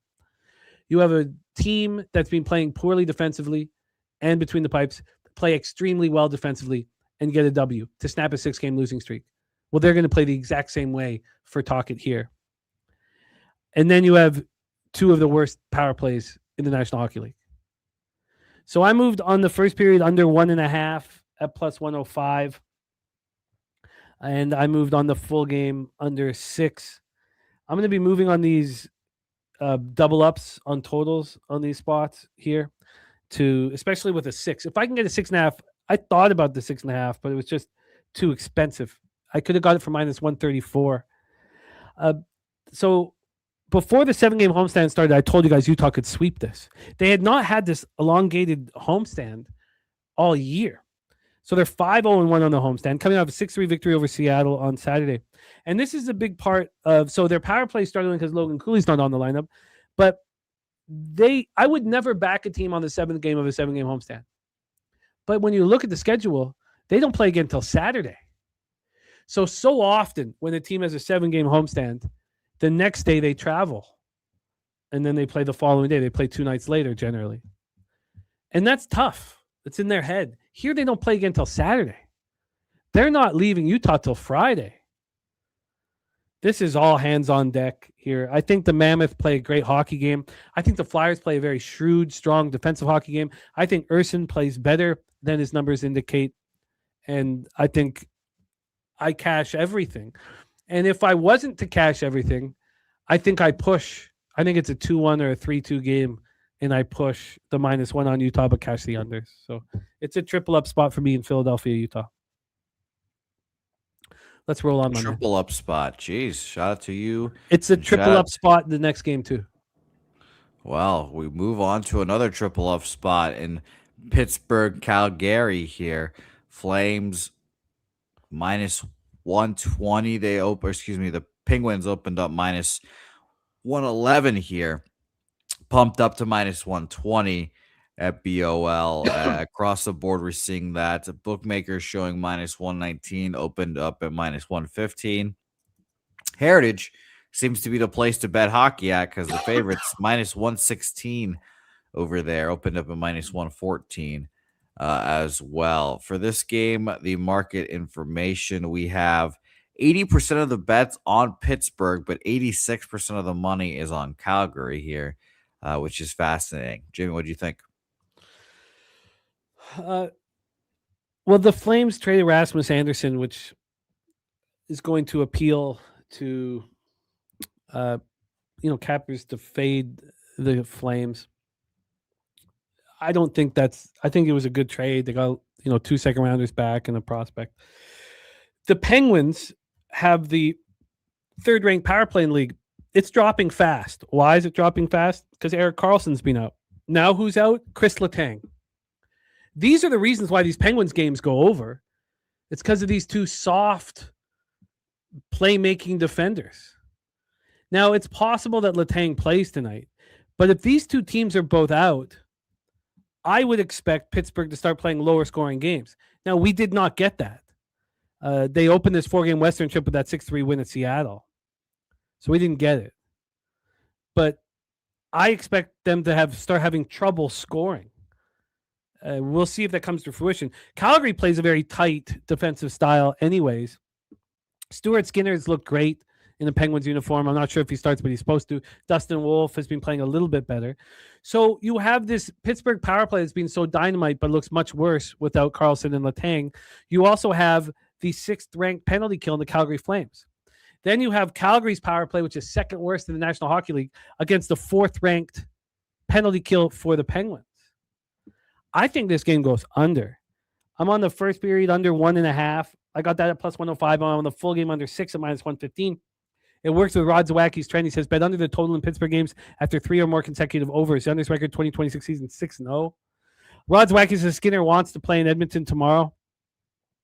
Yeah, maybe because this is the first of a back-to-back, but maybe he's not in net. Look, if this is what's his name for Abbotsford just won the Calder Cup, Seeloffs. If this is Artur Sheeloffs, I'm fine with that. I'd prefer it to be Skinner. The Flames coming off having their modest 2-game winning streak snapped, a 2-1 overtime loss at home to the Devils on Monday. They traded Rasmus Andersson. They're missing Blake Coleman and Pospisil. And this is game 3 of a 5-game stand. Look, I think that the Flames can win this game. What did you say the line was at right now? Right now at BOL, it is minus 120 for the Penguins. Okay, what's it for the Flames? Plus 106. All right, it's not good. Maybe it means that Letang is in. We'll see. But I'm on the Flames here. I would like to fade the Penguins on this trip. I would like to fade them. I've not bet the Oilers without Draisaitl in the lineup. I'm not going to, I don't think. And then I'll have to back the Penguins when they play the Canucks. So this is a spot that I like. Is that 11-5, Rod, the last trend? It says 11-51, but I'm sure it's probably 11-5 is what he's saying. Bet against Calgary. Bet against Calgary on the money line when they scored 2 or less goals. Calgary record since 2025 season, 11-51. No, that's right. Sorry, I was reading that wrong. I thought you said bet on Calgary. Bet against Calgary. So a trend there for the Penguins. I'm going to challenge the Penguins. I don't think they're a very good hockey team. They have a decent record. They've been quite good on the road. I'm going to fade it. I'm going to fade as much as I can. I don't know if I can over the next couple of games. I don't really want them against Edmonton unless they beat Calgary 6-1 here tonight. And I don't really want them in... Well, I'm going to have to bet them in Vancouver, but I don't really want them in either of those 2 spots. So, but I'm on 3 spots here. I'm on Calgary money line plus 104. I'm on the first period under 1.5 and the full game under 6. Rod's Mike says he likes the under first to 3 wins. Let's roll into Islanders, Kraken, and Climate Pledge Arena in Seattle, Washington, Jose. Yeah, tight line for this Islanders Kraken game. It opened up minus 119 Islanders, and it's come down to minus 107, minus 110 each way almost for the Kraken in this game. And there's no side or total information cash flow wise in this game, so that's interesting in that aspect. Game of the night, Jimmy? No, the game of the night. Watching my Canucks lose a 12th straight game. Woo! But 9:30. Remember, I said to AM, I said, 2 weeks ago, they're going to lose out. That would require them to lose 40 straight games, but they're on their way. 9:30 p.m. Eastern, New York Islanders 27-17-5, 13-9-3 on the road. Seattle Kraken 21-18-9, 10-8-5 at home.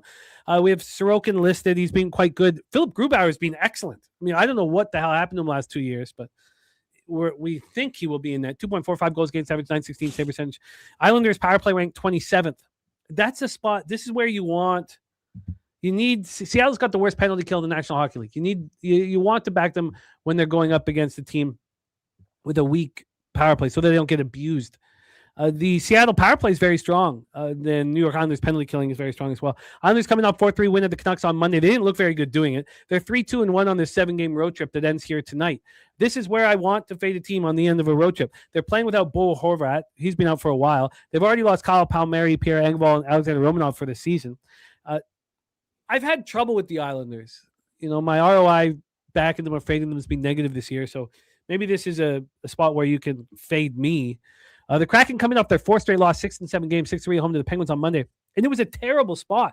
It was their first game back after a 5-game road trip. They had the 1 day off in between. And that was the travel day. Then they play right away. So they've lost 6-7, yes. But before this, they'd won 8 of 9. This is a streaky hockey team. And I know this sounds like I'm trying to catch a falling knife. But I expect them to win this game and sweep the next 4 games of the homestand. And it may sound like, why would you take a team to win 4 straight after losing 6 or 7? I just watched them win 8 of 9. I am on the Seattle Kraken here. I got the Kraken plus 101. What is it now, Jose? The Kraken minus 107 each way at BOL. Okay. That's what I want to see. And again, so I think if the Kraken win this hockey game, they would sweep the next 3 games at home. So keep an eye out for that. We have one more hockey game before we get into the NBA, Jose. And here we all get to fade The Vancouver Canucks, the swashbuckling ass clowns. Take it away, Mammoth. 1/4 of the way there to losing all their games. Yeah. 1/4 of the way there. They'll be at 20 before you know it here. The Knuckleheads opened up at -160. 2 cents of movement down towards them at BOL, -158 now. And I'll tell you that there's 90% of the bets and 79% of the money on Washington, obviously. But are we doing it again, Jimmy? -1, Washington Capitals? I didn't do it against the Islanders. Something, I guess, and TJ called it out. I can't fade a team after getting embarrassed. And the Canucks lost 6-0 in the game before that. So I took a game off fading them. My dad faded them. My dad sent me another 300 to fade them again. I sent it in. It's bet. Look, I don't want the Capitals. I don't think the Capitals are that good. Logan Thompson's coming back to earth. They opened their 6-game road trip with their third straight loss, 5-2 setback at Colorado on Monday. They're going to find this a lot easier. They've been without Pierre-Luc Dubois for most of the season. They've been playing without Tom Wilson for the last couple of weeks. He's extremely important. But the Canucks coming off their 11th straight loss, 4-3 at home to the Islanders on Monday. They're playing without Teddy Bluger, Philip Hedl, and Marco Rossi. It's too bad that Rossi got hurt. But Philip Hedl, one of the worst trades in the history of our franchise that Rutherford made. They're also without Forbort, Brisebois on defense, and Thatcher Demko. This is game 3 of an 8-game homestand. Can this hockey team lose all 8 games of a homestand? Yes, they can. Yes, they can. I do not want the Capitals. But if you're not fading the Canucks every single game, you're leaving money on the table. And it's a mistake. It's a mistake. I do not think the Canucks win 5 more, let's say 8. They certainly won't win 8 more games this year. Could they win 6 games? Could they go 6-34? I doubt it. Now we'll see when Rossi gets back, if Bluger comes back as well. I hope everybody gets fired. I hope every single person that works for the Canucks gets fired. I hope the managers that are in charge of the roster never get a job in the National Hockey League again. I hope that they're heckled in public wherever they go for the rest of their lives. And when I see them, I will play a part in that. I don't want to get into just how bad the management is. I think it's more important to talk about how bad the owner is. Aquilini, such a rich asshole. He's got his hands all in what happens with the Canucks, like Jerry Jones. He's the one backing these general managers that are listening to him and his insights. That's why some of these moves are so terrible, because the owner's involved. I've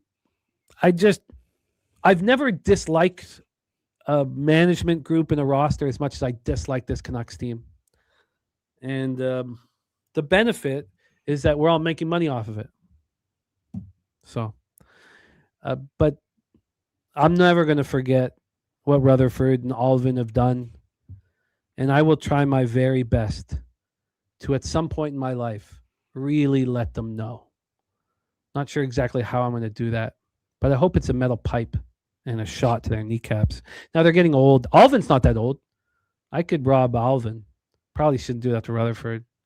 And maybe robbing shouldn't have come into it. But if you're going to knock someone down with a pipe to the knee, you should probably rob them while you're there. So I'm on the Capitals. I'm on the Capitals -1. Yes, Kong said, did someone say chopstick? Ken Mizrahi says, are the Nucks going to move Kane? I don't know how much value you'll get for Kane. What, like a 5th round pick or 6th round pick? I think you'd probably rather keep him. No, Vancouver boy. But anybody, I mean, it should just be a fire sale. But leave it to Rutherford and Alvin to fuck it all up. God damn. Have the Canucks had the 1st round overall pick in their history? No. When did we have the 1st overall? No. I mean, even when we came into the league, we lost the toss, and the Sabres got Gilbert Perreault, and we got Dale Talon. Gilbert Perreault, the Hall of Famer, starring with the French Connection. Of course. No, I mean, if I'm going through everything, I can't remember a 1st overall pick. Well, hopefully you get it, and I think it's Gavin McKenna this year, right? It'd be great. That would be just great. A little light in Jimmy's life.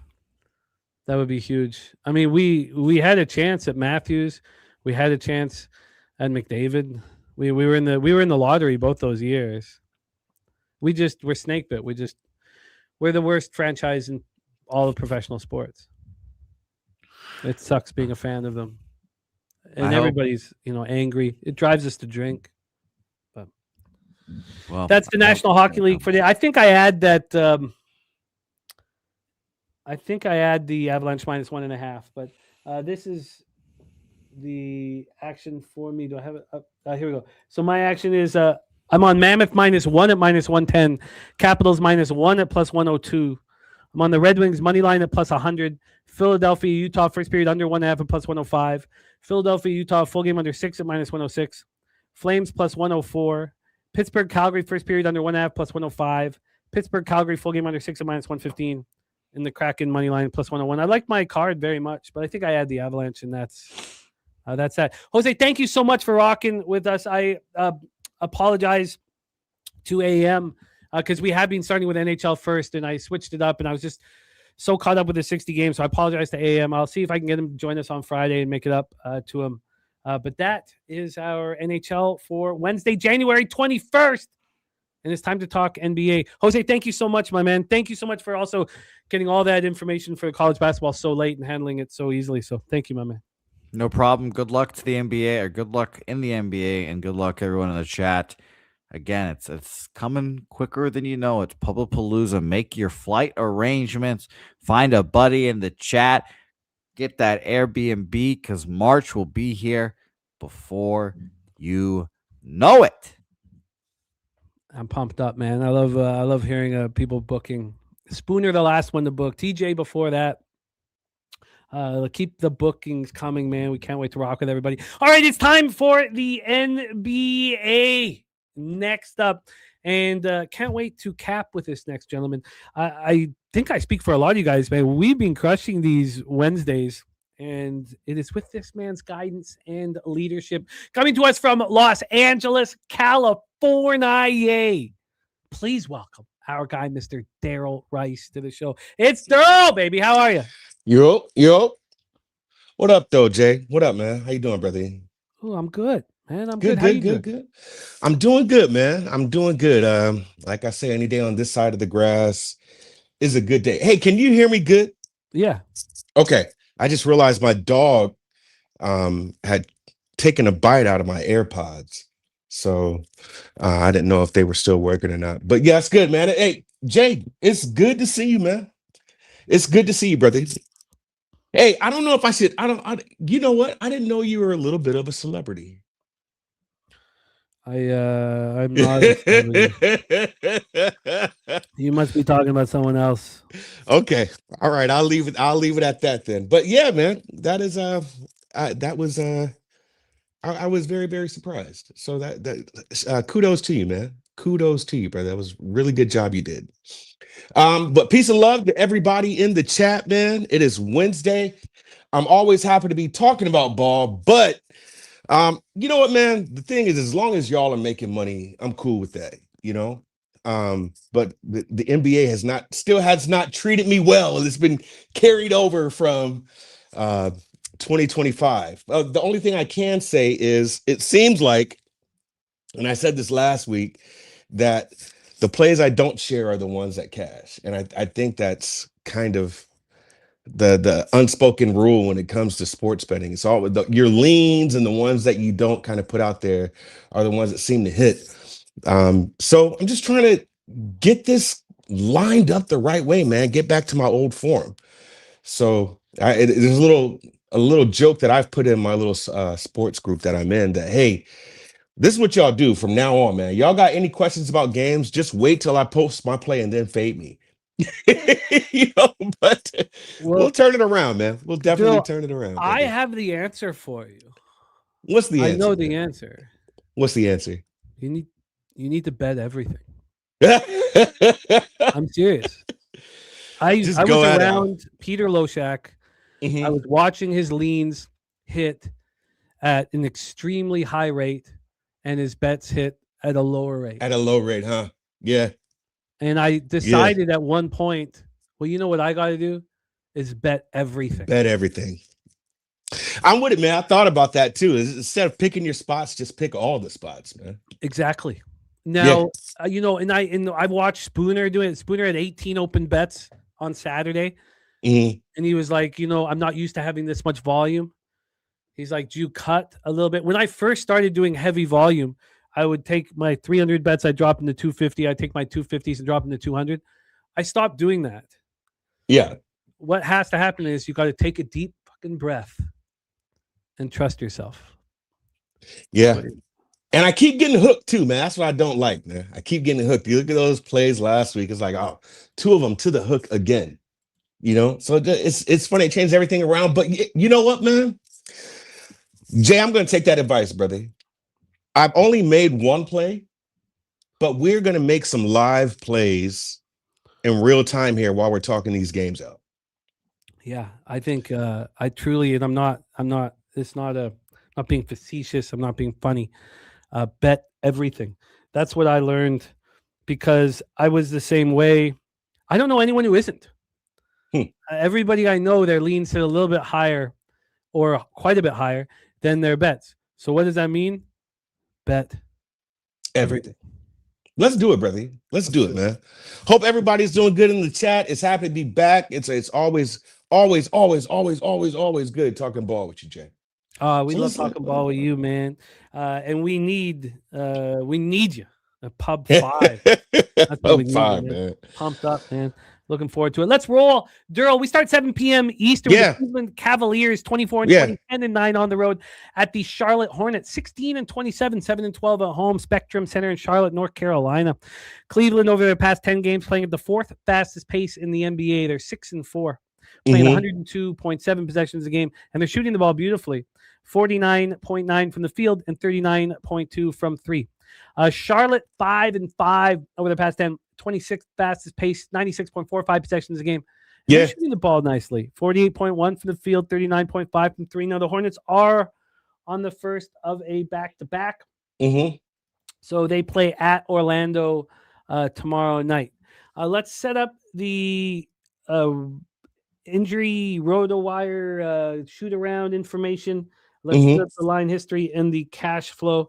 First, we'll start with the line history. We have Cleveland -3 right now, -110. Open up at 3.5, drop down to 2, up to 3.5, down to 2.5. It just kept bouncing back and forth.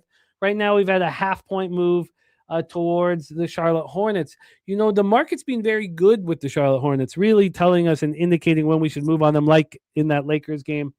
This total's at 236 opener. It got up to 237.5. Then it dropped down to 235.5. Now we're back at 237. We have a 1-point move towards the over here with this one. Let's get to the cash flow. Cash flow, we have 60% of the tickets and 51% of the cash on your Cleveland Cavaliers. BetMGM 3.5, but almost all DraftKings 3.5. All the other books are the flat 3. 60% of the tickets on the under and 91% of cash on that under. So a lot of money on the under, and yet it's gone up a point. We know pretty much the situation here. We don't know about Trey Mann questionable. Salwan is probable. For the Cavaliers, Garland, Merrill, and Strus are all out. So at least we have an idea. Not really surprised by too much. The Cavaliers coming off an embarrassing performance. 136-104 at home. To the Bulls. Or the Thunder. Thunder, yeah. Snapped their 2-game winning streak, which that was pretty impressive. We faded them on that second game at Philly, and that cost me. I also had the Maxey over points, and he didn't get there either. Then we have the Hornets coming home off of a 4-game road trip. So they closed it out with a really incredibly nice performance at Denver, 110-87, winning by 23 points. And then they fly home. They have a couple days off. The line makes me uncomfortable. Yes. Uncomfortable to where you feel like this is a Hornet spot. Am I right? No. No, I do not think there's anytime the Cavs get embarrassed, I want to be involved with them. Losing by 32 points at home on Monday. I think The problem I have here, we got Blaze Towns fans in the house. Acacia Cook says she's on con over rebound, says really Cavs should win. This line may just take me off of the game. This is Cleveland Cavaliers or no bet because they're coming off being embarrassed. Take it away, Darryl. Cavaliers Hornets Spectrum Center. So I think differently, Jay. This line is suspect to me because it's so short. Exactly. Yes. Yeah. Right. So I when I look at Cleveland coming off an upset, having a beat down, I mean, this would be the same thing how you automatically, 2 weeks ago, bet Jazz the next game after they got smacked the fuck up. And you took them the next game, they won outright. Was it the Jazz that lost by 40 points, 50 points? Mm. And then you didn't even think about it, Jay. He was like, you know what? This is an automatic play for me. Play the Jazz. I got embarrassed. So I thought about that too. My thinking is because Cleveland lost how they did to OKC. Now, mind you, it's OKC, so it's not like they lost to some bums, right? But a loss is a loss is a loss, regardless. And if any team wants to get up for a good team, you want to show what you got against OKC. OKC should always be facing their opponent's best, if that makes sense, right? So to lose how you did, you were definitely the more inferior team. They played Philly twice and got them both times, right? But Cleveland did also lose to Utah. And you saw that bounce back where they just smacked the shit out of Philly 133-107.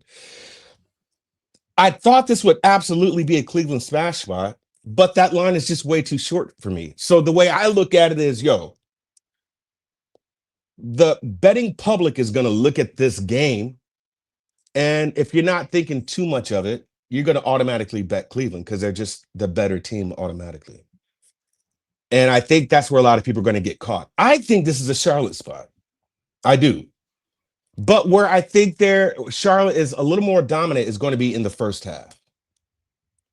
So I like Charlotte first half. And I was looking at a summary of the game.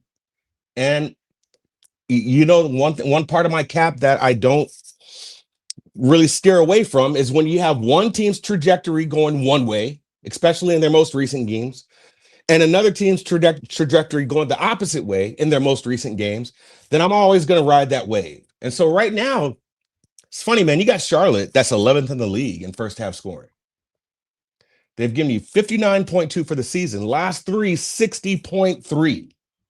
Cleveland, on the other hand, 57.8 for the season. And in their last three, 55.3, last one 51. So they're trending different ways here. You got a game at home, and I do believe that front court or that back court depth is going to hurt the Cavaliers. You're missing some key players, some key guards. And I do like Sam Merrill a lot. Sam's not playing.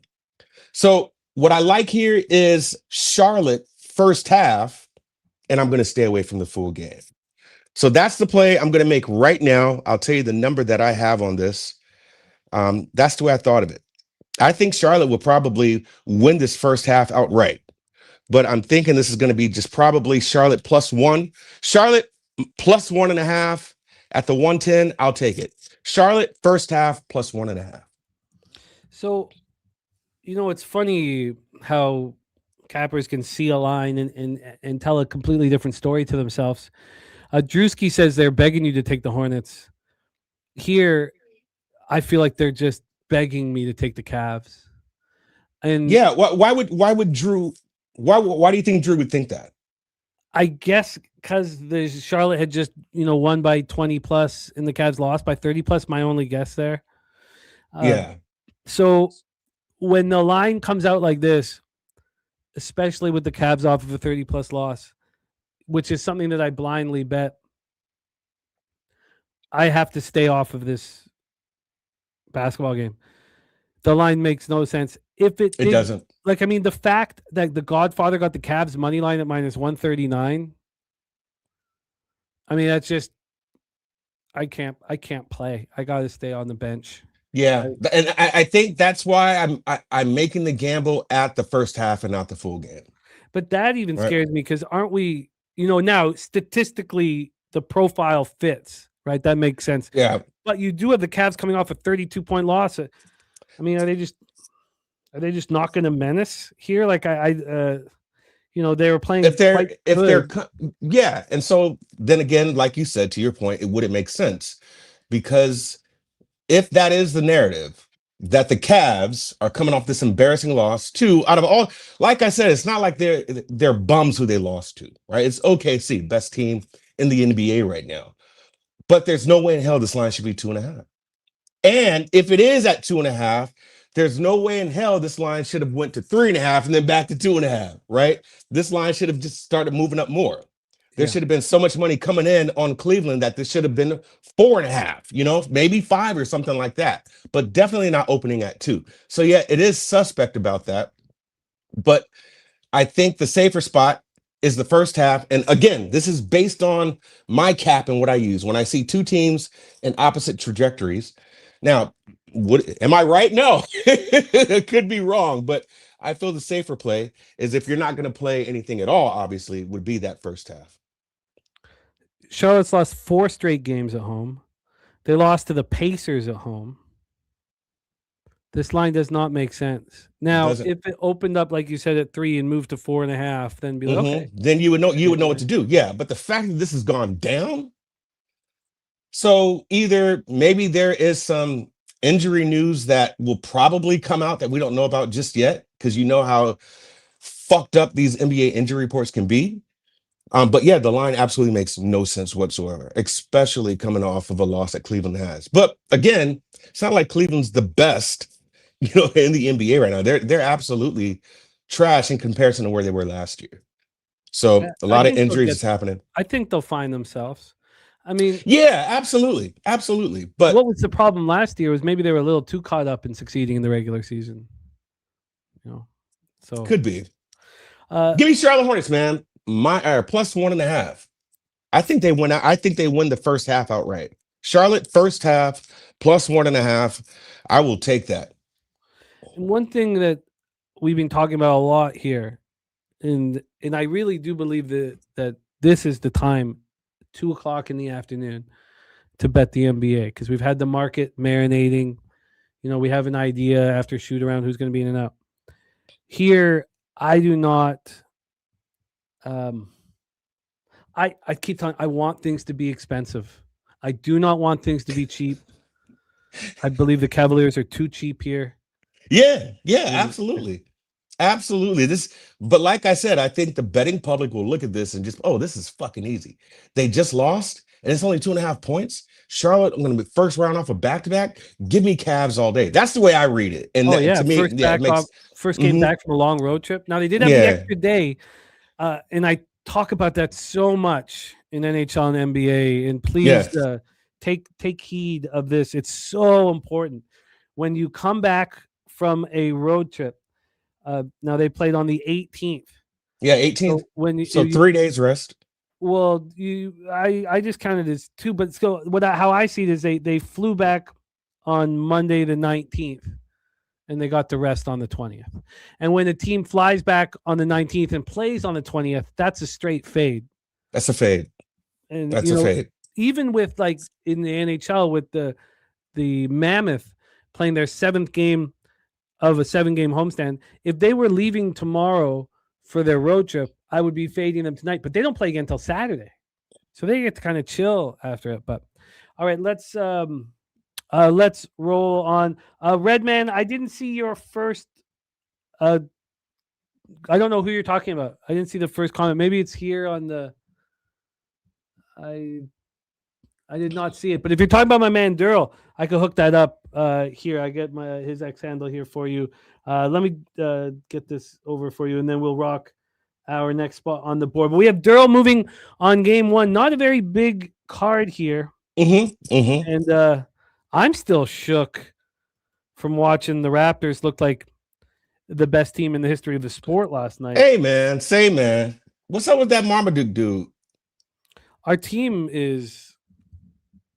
I mean, we've been the worst 3-point shooting team or second worst all year long. And last night they just couldn't miss anything. You couldn't miss anything. Yeah, Mamukashvili. I mean, Sandro was. I call him Marmaduke, man. Marmaduke's not a bad nickname. Not a bad nickname. Let's roll on. Next spot on the board, 7:30 p.m. Eastern. Indiana Pacers 10-34, 2-18 on the road. Boston Celtics 26-16, 12-7 at home at TD Garden in Boston. These Pacers 4-6 over their past 10. That's much better for them. Playing 8th fastest pace, 101.8 possessions a game, and they're shooting. Both teams are shooting the ball almost exactly the same. The Pacers over the last 10 games, 46.8 from the field, 38.1 from three.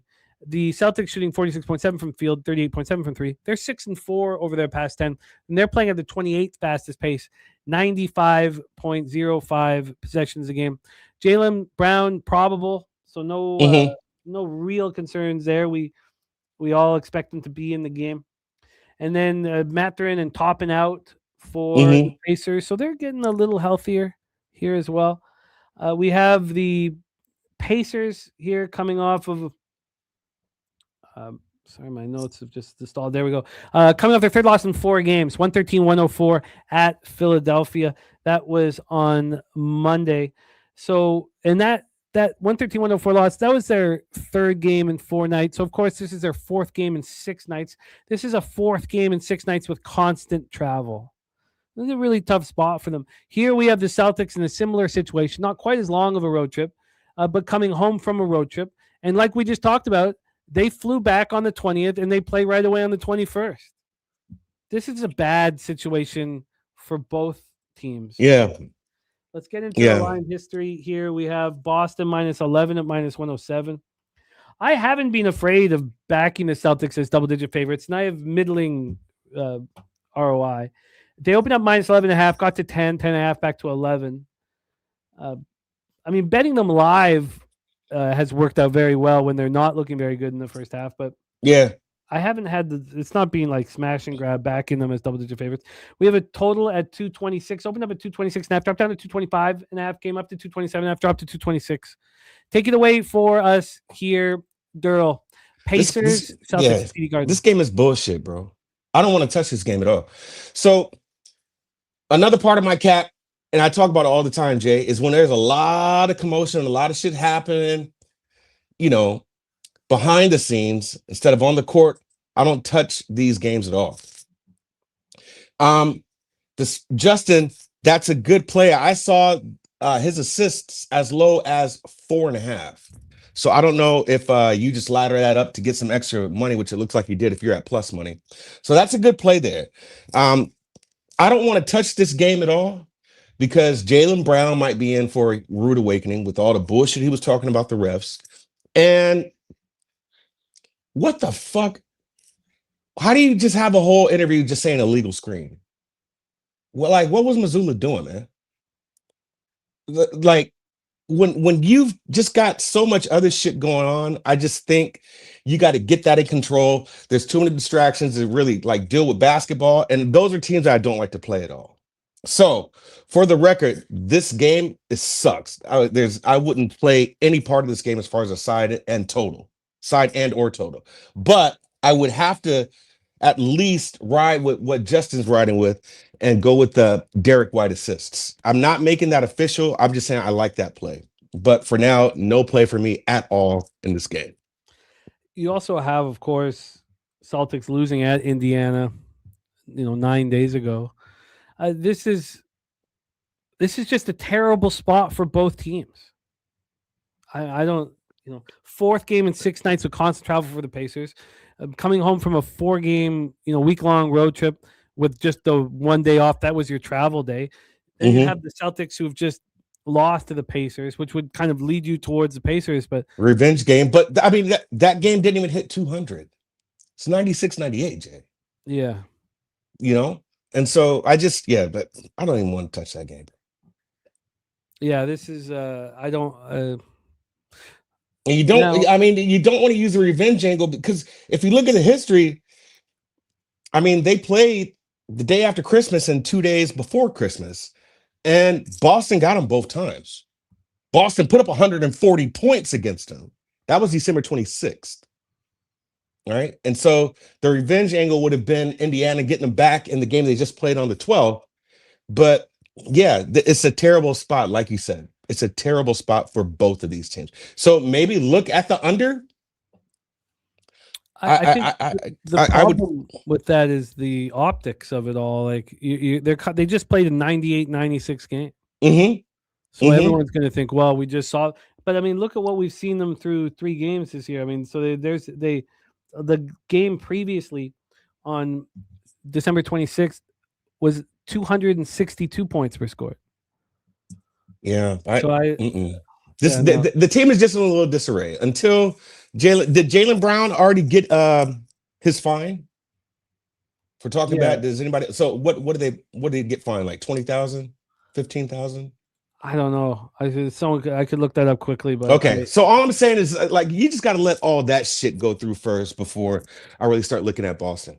But they've been complaining about not shooting free throws, not getting to the free throw line. Mazzulla over here saying illegal screen for the entire interview in his presser. It's just like, with all those antics, man, nah. Right now, I'm cool on them. Top set looked at that Pacers team total over. Steve Miller joining you on the Hornets first half. Let's roll on to the next spot on the board. Head to Madison Square Garden in New York. Both teams 2-8 over their last 10 games. I know, man. It's crazy. It's wild. And the Knicks shooting poorly, man. 43.3 from the field and 33.7 from 3 over their last 10 games. 22nd fastest pace. So they're shooting poorly, and they've also sped up quite a bit. Now, Brooklyn, second slowest team pace-wise over in the NBA over their last 10 games, 94.71 possessions a game. They're also shooting poorly from the field, 44.4. Decent from 3 at 36% here. Not enough, though. It's not enough, Jimmy. They're not even hitting 100 points either. No, both teams have been playing very poorly here. We also have a New York Knicks team that's completely healthy, sitting here with no excuses at all. No excuses. Highsmith out for Brooklyn. Let's take a look at the line history and the cash flow for this next spot on the board. Game 3 of 7 games, and I have not moved yet. I'd like to get involved here. Knicks coming off their 4th straight loss. Last 2 have come at home.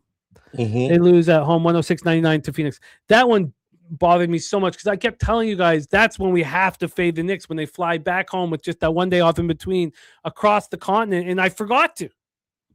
But it's still, well, I mean, it's NBA, but it's Dallas. That was ugly. This is 2 ugly games that they've lost. You have to think that they're ready to step up, but at what number? Now, again, we talk about wanting things to be expensive. A coin said saw this under at 224.5 last night. Drewski on the Nets plus 11.5. I have been timing the Knicks have been one of the teams that I've got, timed quite well so far this year. I am not saying that this is necessarily going to be one of them. Our total is down to 221. So this opened up at 226, moved to 224.5. This was 224.5 until 8 this morning. That's when it moved to 222.5. So we've had a 5-point move towards the under. On the point spread here for this one, we have New York minus 12, minus 108. Open up at 11, now at 12. I mean, this tells me, the market-wise, tells me that they're going to smash and grab. You have 64% of the tickets and 79% of the cash on the Knicks, which is also a bit of a surprise. Circa has moved this from 11 to 11.5. 73% of tickets on the under and 81% cash on the under. I mean, if I was to follow what I've been saying, that I want things to be expensive, this should be a Knicks bounce back spot where they absolutely destroy Brooklyn. Absolutely, Jay. I would have to agree. Are you betting it?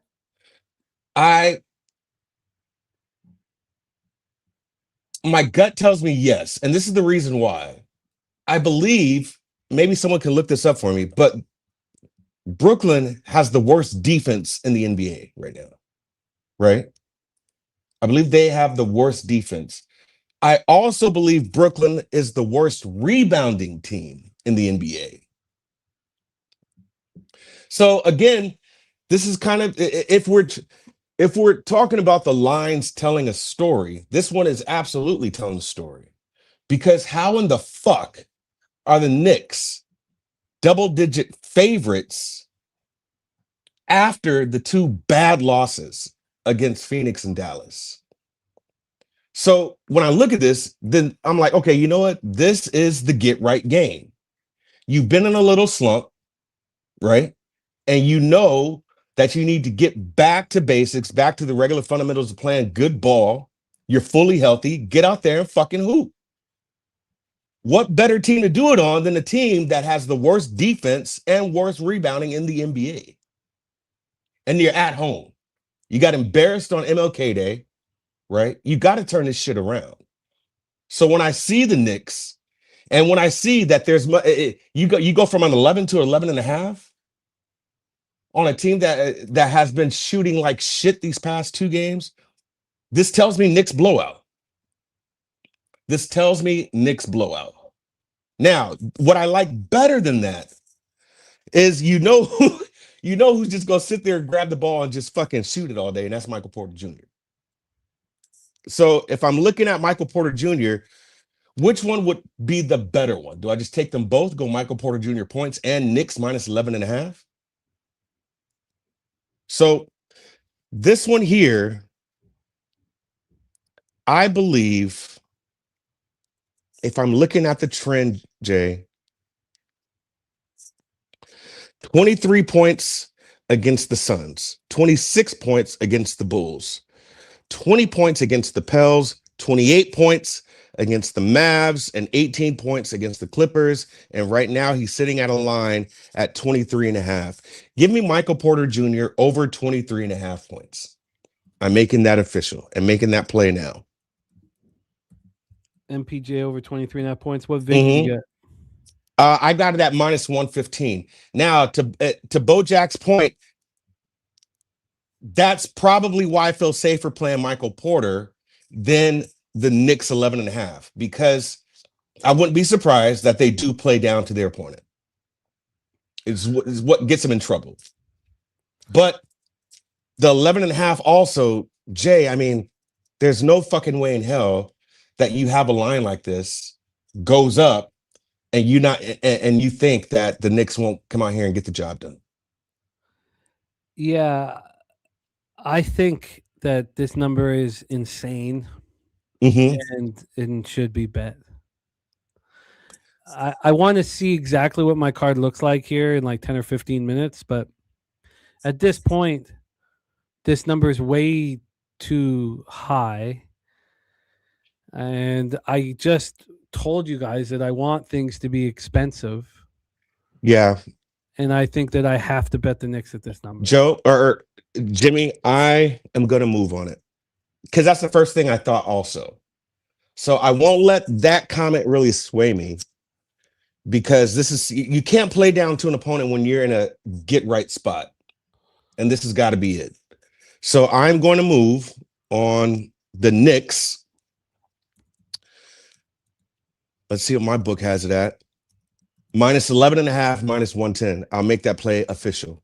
So Michael Porter Jr. points over 23 and a half, and the Knicks minus 11 and a half. Yeah, I expect to join you on the Knicks, and it's a sickening thing saying it out loud. And it's more in NBA than in any other sport. Those spots where you're like, oh, it makes me sick to say I have to do this, they tend to work out pretty well. Well, it did last week, Jay. We were on opposite sides, remember? Yeah. At that minus 12 and a half, and I was able to cover that. So this seems like this type of scenario, right? But more desperation, if you want to say that, on the Knicks end. You know, you had a full house on MLK Day. You know what I'm saying? All the retired Knicks sit in front row. And you lay an egg like that, bro. So, yeah, there's definitely discourse happening in their little group chats. Give me the Knicks here. I feel more comfortable about it now. I like it. I like where you're at. I would like to see how I expect to be joining you regardless, but I'd like to see how my card sets up. Let's roll on to our next spot on the board. We have Derl doubling up, MPJ over 23 and a half, Knicks minus 11 and a half. at Madison Square Garden in New York. 8 p.m. Eastern, the Atlanta Hawks 20-25, 13-12 on the road. Memphis Grizzlies 18-23, 9-11 at home. We're at FedEx Forum, Memphis, Tennessee. Memphis 3-7 over the last 10. Playing at the ninth fastest pace, 100.9 possessions a game. Shooting poorly, 45.5 from the field and 34.3 from three. You know, the longer I sat with Ja on the trading block, I thought he's got to show us something here during these games. You know, he's got to show if he wants out, if he wants to play for the Heat, he's got to show us something. You don't think he needs to? No, Jay. No. I think the whole dynamics of trading players have changed, and you saw the evidence of that with the Trae Young. I think Trae Young's trade kind of broke the system of how we look at trades and trying to get the most value out of a player. When they traded Trae for basically to get rid of cap space, and you got CJ, and it was just a one-on-one. I think that changed the way we look at how teams are valuing their players or what they consider valuable, right? Ja is not of concern and valuable to NBA teams at this point. He does have to play well to kind of regain that, but no, I don't think that teams are going to be courting players like they used to in the past. And I think the Trae Young trade kind of proved that. I don't think he's in any different scenario than Trae Young. No, I agree. He's in the exact same. So if you're thinking you're going to get like a Rudy Gobert trade, you know what I'm saying? Some shit like that. That's not happening. That's no longer happening in the NBA. Not anymore. Not anymore. So what's happening with Ja right now? Ja can't even find a suitor. He can't even find a suitor. And the main problem is that Ja has too many issues off the court. And he brings kind of this, you know, he has this kind of vibe to where he's a pouter, he's a complainer. And nobody wants to deal with Ja's attitude. Nobody wants to deal with I don't want to get too thick in the weeds with this, but did you see that It Is What It Is? I don't know if you watched that. It Is What It Is with Cameron and Mace, their little sports studio channel that they have, their show that they basically paid out of pocket for. And Cam was talking to a beat reporter about Ja. And they were talking about the trade and things like that. And it made a lot of sense. And basically, Ja should have never went to Memphis. He wasn't going to develop right there because it's too much going over there. And it's the way he described it was it's too black for him, right? He didn't grow up like that. But now he's gone to Memphis, man. He's in the streets. You know, he's trying to prove himself. Your dad is living vicariously through you. You know what I'm saying? And it's just way too much going on. And it's gotten in the way of his ability to play some really good basketball. And then you have all the politics that's happening with the Grizzlies, what happened with the coach, what happened with the different players, Bane leaving, things like that. So he could not develop like he should have been able to, even after being in the league. This is his 6th year? So no, Ja is going to basically be gone for a bag of peanuts, just like Trae was. And he'll go somewhere, and maybe he'll do a lot better there. But those days are over, Jimmy. They're over. I agree with all that you've said there. I also believe what I said, in that he's going to have to play like he did in London if he wants to go anywhere. Yeah. Because he is trouble. He's trouble, brother. And he's so trouble. He better be playing at an elite level to make that trouble worthwhile. You know? I think it's too late. Day late, dollar short. Like he could play good ball, but everybody's going to be like, well, we already know you could play ball. How come you haven't been playing like this already? You know what I'm saying? So it's just. I hear what you're saying. I think that teams do take risks at times. And if his skill set, I mean, we watched what he did in London. Yeah. I mean, he was back to being this Murray State phenom again. Yeah, but here's a funny thing. Did you see that video that came out with him arguing with who was he fussing at in London? No, this was actually Germany. I forget who it was, but it was just like the same old shit, man. No, it's the same old shit with this guy. So yeah.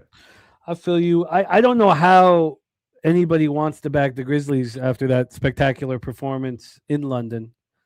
I mean, what are we talking? We're talking what, Saturday? Mm-hmm. Saturday. I mean, there's not been enough time. We have AM here on the Hawks plus 1.5. No, that was Sunday. Sunday. Yeah, you're right. Sunday. Yeah, you're right. We have the Hawks plus 1.5 from AM. Says cold versus hot teams match up. Bet the road team against spread. If road team is on against spread losing streak of 4+, and the home team's on against spread winning streak of 1. I think that this is a horrible spot for the Grizzlies, and this is a great opportunity for Atlanta here. Now, they already had their they got destroyed in 3 straight games and then bounced back slightly. 4 straight games. The Bucks at home. Well, they didn't get blown out. They lost by 2 versus Milwaukee. It's a lot different than losing by 25. But yeah, to Boston. Yeah, you're right. I get that. Let's take a look at this line history here and then take a look at who is expected to be in the lineup. But Ja looked excellent in that. He looked great, man. Game, So we have everything clear here. Pippen, Jerome, Edie, Clark, Aldama doubtful, but they're all going to be out. Riz Ashe and Zingis out. So it's all pretty clear what's going to happen here. Line-wise, we've had the Atlanta Hawks go from +2 to +1.5. They opened up at +2, got up to +3, got up +3.5. This was 3.5, 7 p.m. last night. I'm not entirely sure why that would be. I know they've been playing bad, but I think that they just must be back here. This total opened up at 234. Now 239.5. We've gone up 5.5 points. If this was to get to 241 flat, I would bet the under here. Nope. We'll see if it does. That's a 7-point swing. I just, my ROI is pretty strong on those spots. Just believing that the advanced models aren't that wrong. 53% of the tickets, 67% of the cash is on Atlanta. 61% of tickets on the under, 71% cash on the over.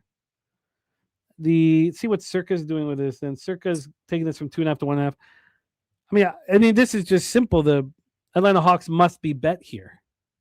I don't think there's too much to it. No.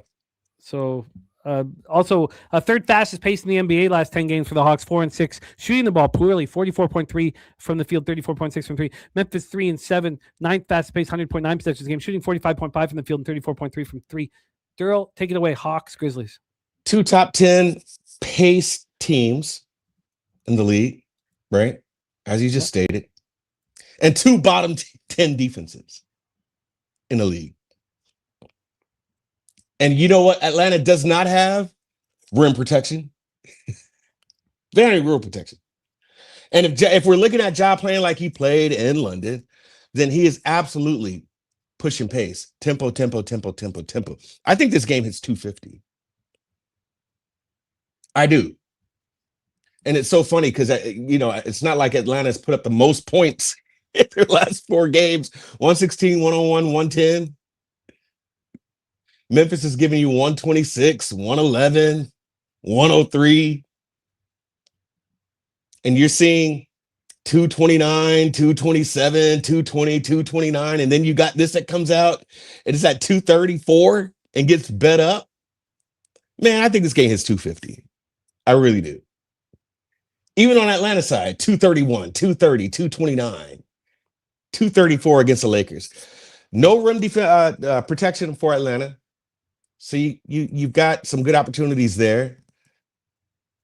2 top 10 fast-paced teams, 2 bottom 10 defensive teams. Give me the over.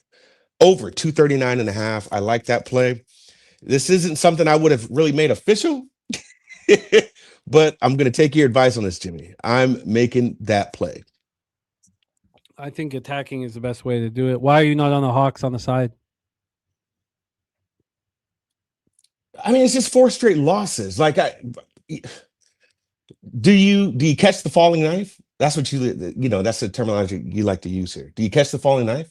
Absolutely. Or yeah, and that's where you and I differ. With me, I if I'm late to the party, I'm late to the party. But at least I get there. I don't want to be the first one there, though. And mind you, Memphis just beat Orlando. Like, we're talking about Orlando's kind of scrubs here. So, me personally, you can't lose to Portland and you can't lose to Milwaukee. And these are these games, and you've already at this point we're already what 3 games removed from trade. So we're supposed to be in a better headspace as far as playing now. So I'm gonna make that move. I like the over here, and now that I'm thinking about it, if I'm gonna look at Atlanta, I am going to look at CJ McCollum points and his threes. So looking, what do you see for his threes? I'll grab it. I am going to be on the Atlanta Hawks here without a doubt. This is just 17 and a half points. And as of late, yeah, he hit right at 17. Been kind of see, that's what I'm saying. Played Celtics only gave you 11 points. And those points are juiced to the over. And I never like that. I don't like, when you talk about things being expensive, I don't like betting props if it's plus money. Right. Yeah. So that's telling me either I missed the 16 and a half that was juiced, or now we're at the 17 and I got to wait a little bit to see if it's bet on, see if that number goes down. So I'll stay off of it for right now, but I would look at his points also. Again, no defense. I got 17 and a half here. It's minus 125 to the under, minus 106 to the over. Yeah, I've got it right now at plus 102. Wow, to the over. Okay. Yeah, to the I've over. got the threes here at 2.5 plus 151 to the over. Minus 204 to the under. Now I could look at a different book too as well, but I'll tell you what I see this at. 2.5 plus 152 is absolutely insane. Under 2.5 minus 200. Yeah. So that kind of scares me off there. And instead of being too impulsive, that's fucking crazy. That's insane. So I won't move on those points just yet. I like the over here. I'm going to go with my gut on this one. I lost my last. I stopped betting player props about 3 years ago. And I still bet unders when a player has a career day the next game. And my ROI is insane. Where my ROI is negative still is when a player has a terrible game and says, look, I feel terrible. I'm going to put it all on the line next game. And I take their over like I did with Maxey. My ROI is still negative at that, which means there's only one thing I will do moving forward. I will only bet unders after a guy has a career night, nothing else ever. So this would correlate to playing Ja under tonight? Nah, that's not a career night. Okay. He looked great, but he looked great, but yeah. Okay. Yeah, so you're just saying how you feel about Atlanta really is the fact that Memphis just played in London 3 nights ago. Yeah. So you got to travel, not really any break. So you probably got home you played on the 18th. You probably got back home jet lagged on the 19th. You probably then had to get a whole bunch of stuff taken care of at home that you got to do on the 20th. And now you got to play again tonight. Yeah. Must. Okay. And you played great. And Ja played excellent. And you guys all felt good about each other for a minute. Must bet. Fair enough. I'm gonna track this. So I'm gonna look at this position, Jay. And if you are right about this, I think I'm gonna follow that trend with you moving forward. Yeah, I think it well, we'll see. We'll see how it bangs up, but I'm going to be on it. We have Derl on the over 239.5. We'll see if he had CJ props. Let's roll on. Next up for us, 8 p.m. Eastern, the Detroit Pistons 31-10, 13-6 on the road. New Orleans Pelicans 10-35, 7-18 at home at Smoothie King Center, New Orleans, Louisiana. No surprise to anyone that the Pistons are playing good basketball. They've just they look like they look also like it's not like a team that looks just good in the regular season. Now, we did think that about the Cavaliers too, but last year. But Detroit looks like a team built for the playoffs. This one opened up at 237.5. We're all the way down to 230.5. A 7-point swing towards the under. And again, this is something that Justin and I've been talking about. That's not I bet unders. If a game moves 7 points towards the over, I will fade it. My ROI is good. I'm not going to try to bet an over when it drops 7 points. I'm only one-way traffic in those Mhm. situations. We have Detroit minus 9.5. They opened up at minus 7.5. This got to an 11. This was an 11 at 11 this morning. So now we're back to 9.5. Still a 2-point move towards the Pistons. AOD says Detroit basketball loves his squad. Detroit City in the house. basketball. We have 80% of the tickets and 92% of the cash on the Detroit Pistons. As it should. They weren't the only book to take it to 11. Circa opened this up at 9.5, took it to 11 at 10:46 a.m., and then dropped it down to 8.5 2 hours later. So now we're at a 9. We've had a half-point move towards the Pelicans, if you're looking over there. Let's take a look at the lineup situation here. Maybe that will tell the tale. And it's Levert questionable, Cunningham questionable. We have Zion questionable on the other side. So that's what happened. A very late addition to the injury report. Cade's sick. So that's what obviously that 11 to 9.5. Levert questionable. He's sick. So clearly a bug going around the Pistons, which again, 9 years ago I would fade. That didn't work. Fading sickness has not worked for me in NHL or in NBA or NHL or college, and I stopped doing that 6 or 7 years ago. For the Pelicans, Murray out, Jones out, Grand Theft out, and then we have Zion questionable here. He's sick. He was a late addition. So he woke up, felt sick, and now he's on the injury report. So this is a tricky spot now, all of a sudden. Drewski on the Pelicans here for this one. Pelicans 2-8 over the past 10, 11th fastest pace. Both teams shooting almost identically over the last 10 games. It's just that Pistons are playing good D. So let's take a look at the cash flow as well, and then the rest situation. But I'm telling when this sort of thing is going, when we're dealing with late additions to the injury report, this has been messing with me. I'm sure it's been messing with everybody. So Everybody, brother. I mean, it's ridiculous. Fucking ridiculous. And I do not want to be involved, I don't think, here. We have the Pistons up 3 straight wins. This is their first road game after a long homestand. A homestand that looked, it was very good, except for that loss to the Clippers. But, no surprise to anyone that the Pistons are delivering at home.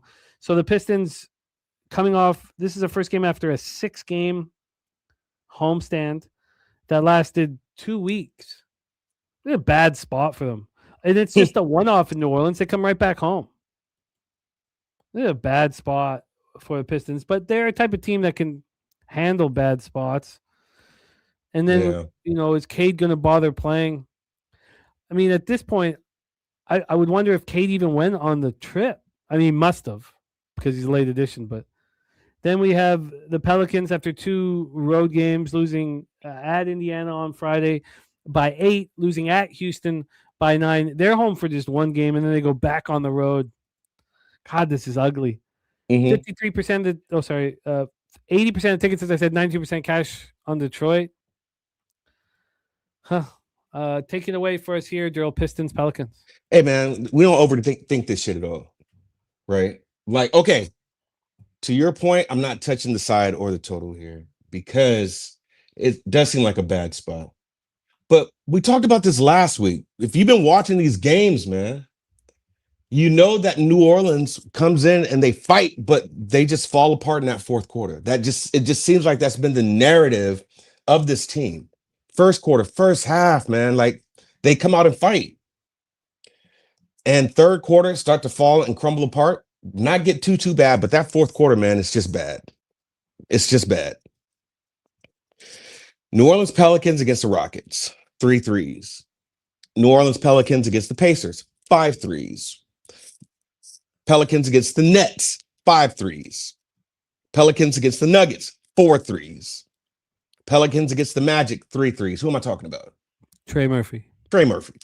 Give me Trey Murphy's threes. That's where I'm going to go with this because, and the closer we get to these scorers not playing, if we possibly don't have Zion play, I like that even more, man. I like that even more. So I got Trey Murphy at 3.5 threes at plus 122. Why is it plus money now? Because he was at minus 140 for 2.5 threes yesterday.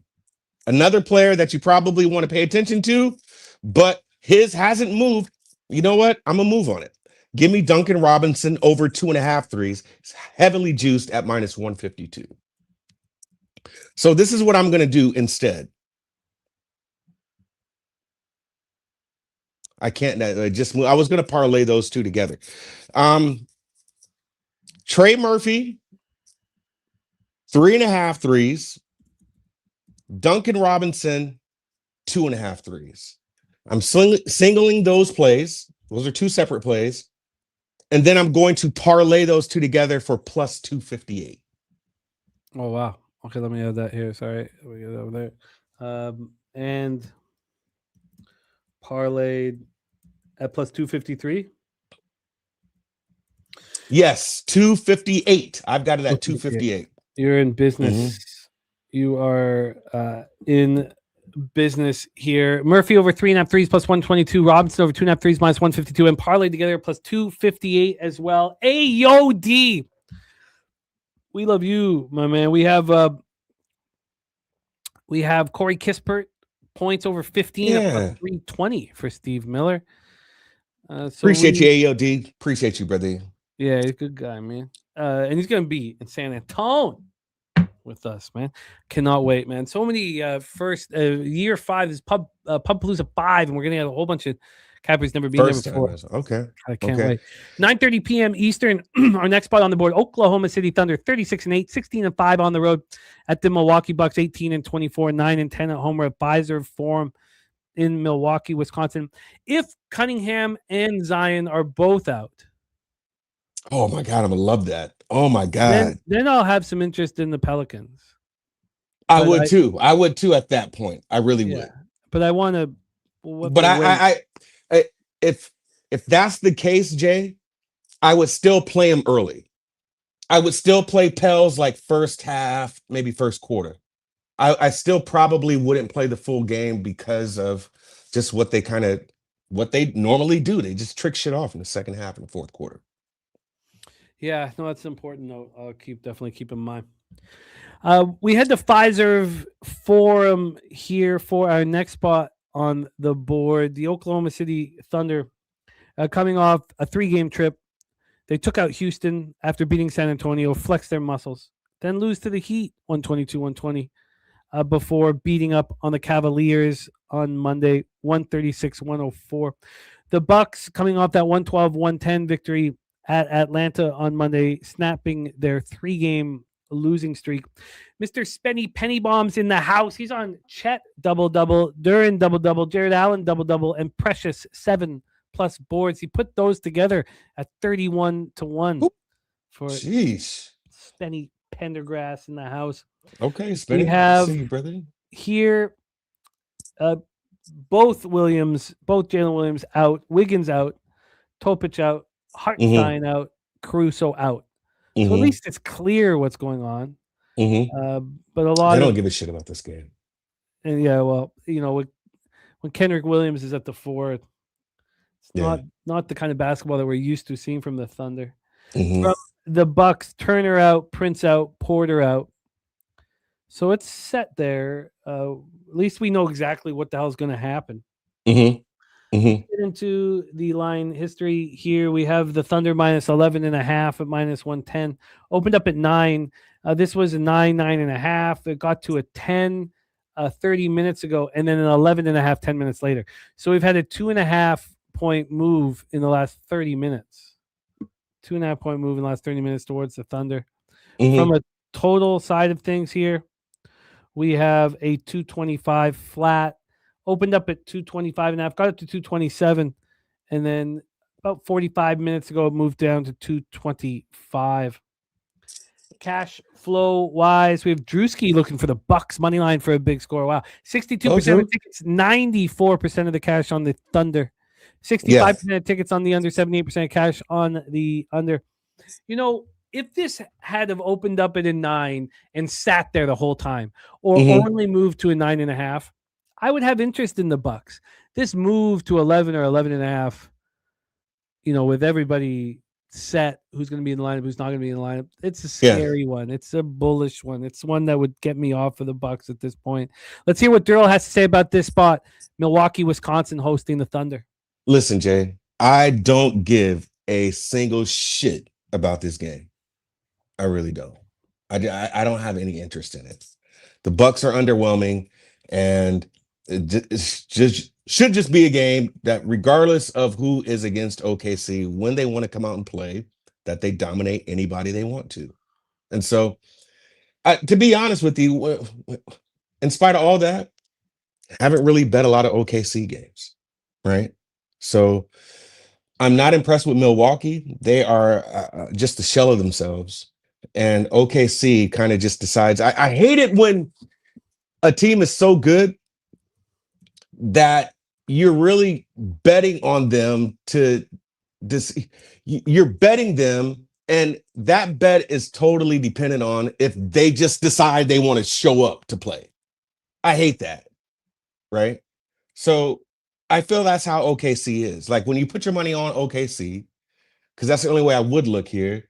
I mean, you're really betting their motivation. Like, how motivated are they to come out and play? Because they can beat any and every team in the league, best team in the league. But how motivated are they to play? I saw a comment earlier saying, hey, does Detroit even care about this game against the Pelicans? And Oklahoma doesn't even have to care about this fucking game to beat these boys. Don't even care about this game to even beat them by margin, And I don't like to bet that way. So Thunder should be the look. This should be an easy game for them, regardless of who's out on the court, because Milwaukee is absolute ass right now. And that's the only way I could look. Now, with all the injuries happening and shit like that, maybe you ride at least Milwaukee here for them to at least cover the spread, backdoor cover some shit. But no, not at all. No interest in this game for me at all, brother. Oh, I hear that. This is uncomfortable. I don't even have a gut feel in this one. So when you say just kind of fire off, and just go with the plays that you just play them all, like, man, I don't have a gut play here. Yeah, and there's no reason to force things. You've got action, and action's coming in, and we may have it on this game. Let's talk about our final spot on the board, 10 p.m. Eastern. Raptors 25-19, 12-9 on the road. Sacramento Kings 12-31, 9-14 at home. Golden One Center in Sacramento, California. Look, I knew the Warriors were on the second half back-to-back, and I still moved on the Warriors plus 13.5 at halftime. To not play Steph at all in the fourth quarter was tough when you live bet the Warriors. I did not expect that. And there was a lot that I didn't expect from the Raptors. This is the worst three-point shooting team in the league. They went 21 of 34. So it's pretty easy for me to say, well, that's not going to happen again. I'll fade that tonight, which I'm interested in doing. But also when you have basically over the last 10 games, their three-point shooting has gone from 28% to 31% because they went 21-34. Maybe this is a progression to the mean, but still, they went 51 of 86 from the field. They looked phenomenal. Mm-hmm. From start to finish, they looked like, I was like, who cares about Pirtle? If Bealey's going to be playing like that. Like, it was just, yeah. The game was insane. They're so big, they can defend, but they're not like 7 foot big. They're all 6'8", and they're Scotty Barnes big. Yeah, and he looks huge. He looks big, but you're right. Like if he's standing beside Embiid, maybe he doesn't look big. But no, man, that brother's big. God, he looks good. The whole team looked good, and obviously, quickly just was spectacular. When I got the plus 13.5, it moved to 12.5, and I was like, oh, this one's gonna take care of business, man. And it was a loser live. So this is, second half of a back-to-back. Raptors coming off looking spectacular. That snapped, a 2-game losing streak. They haven't looked good until that game. If we go back to what they did against the Lakers. This is what we're used to. They shot 7 of 32 from 3. That's what we're used to. And then they just absolutely explode against the Warriors here. And now they have to face the Kings. And that means they get to face, our old friend DeMar DeRozan and our old friend Precious Achiuwa. Mm-hmm. So here we go. We have Jacoby, Pirtle, Murray Boyles, and Barrett all questionable, which is difficult. So let's just kind of go through it all here. So Jacoby's missed 5 straight games with the right hip injury. When you're dealing with a hip injury for a 21-year-old, I would expect him not to be cleared until he comes home. That's what I would expect. But, and this is a long road trip. They're only 2 games in, so maybe he does get cleared at some point on this trip. But 21-year-old hip injury, and Jacoby's part of our future without a doubt. So it's uncomforting. Then you have Pirtle. Pirtle's been doing contract drills.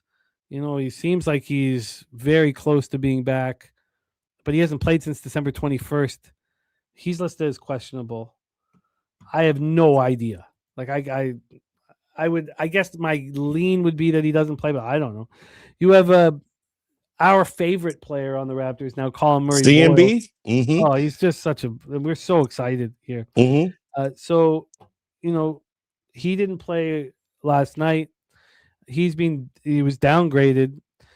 So no Pirtle, no Colin Murray Boyles. You'd think that would be a problem, but man, Mamouk played great. Mobo played very well as well.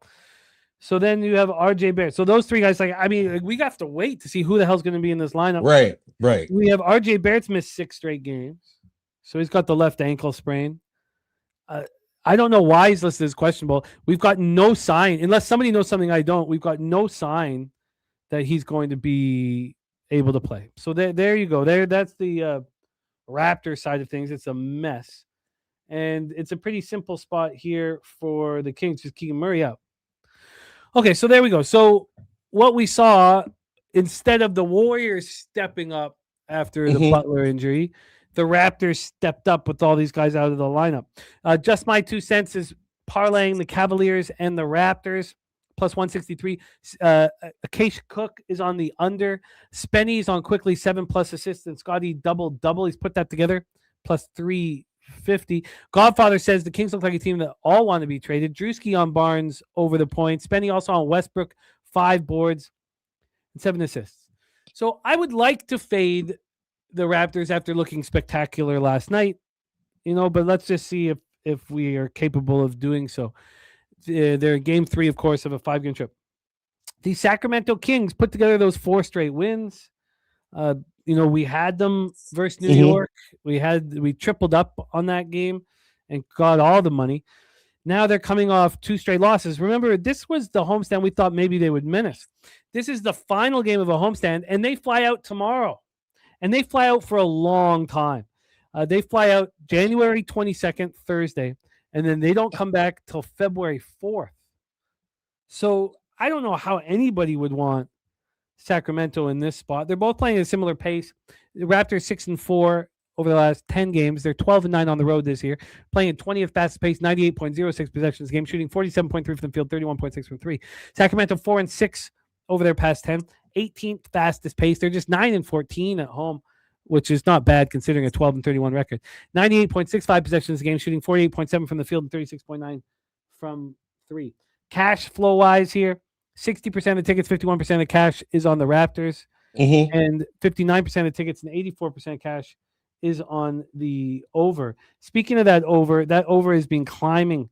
It opened up at 223. Now it is 227. So we've gone a 4-point move to the over. It's also never had buyback. 223, 223 and a half, 224, 224 and a half, 225, 226, 226 and a half, 227.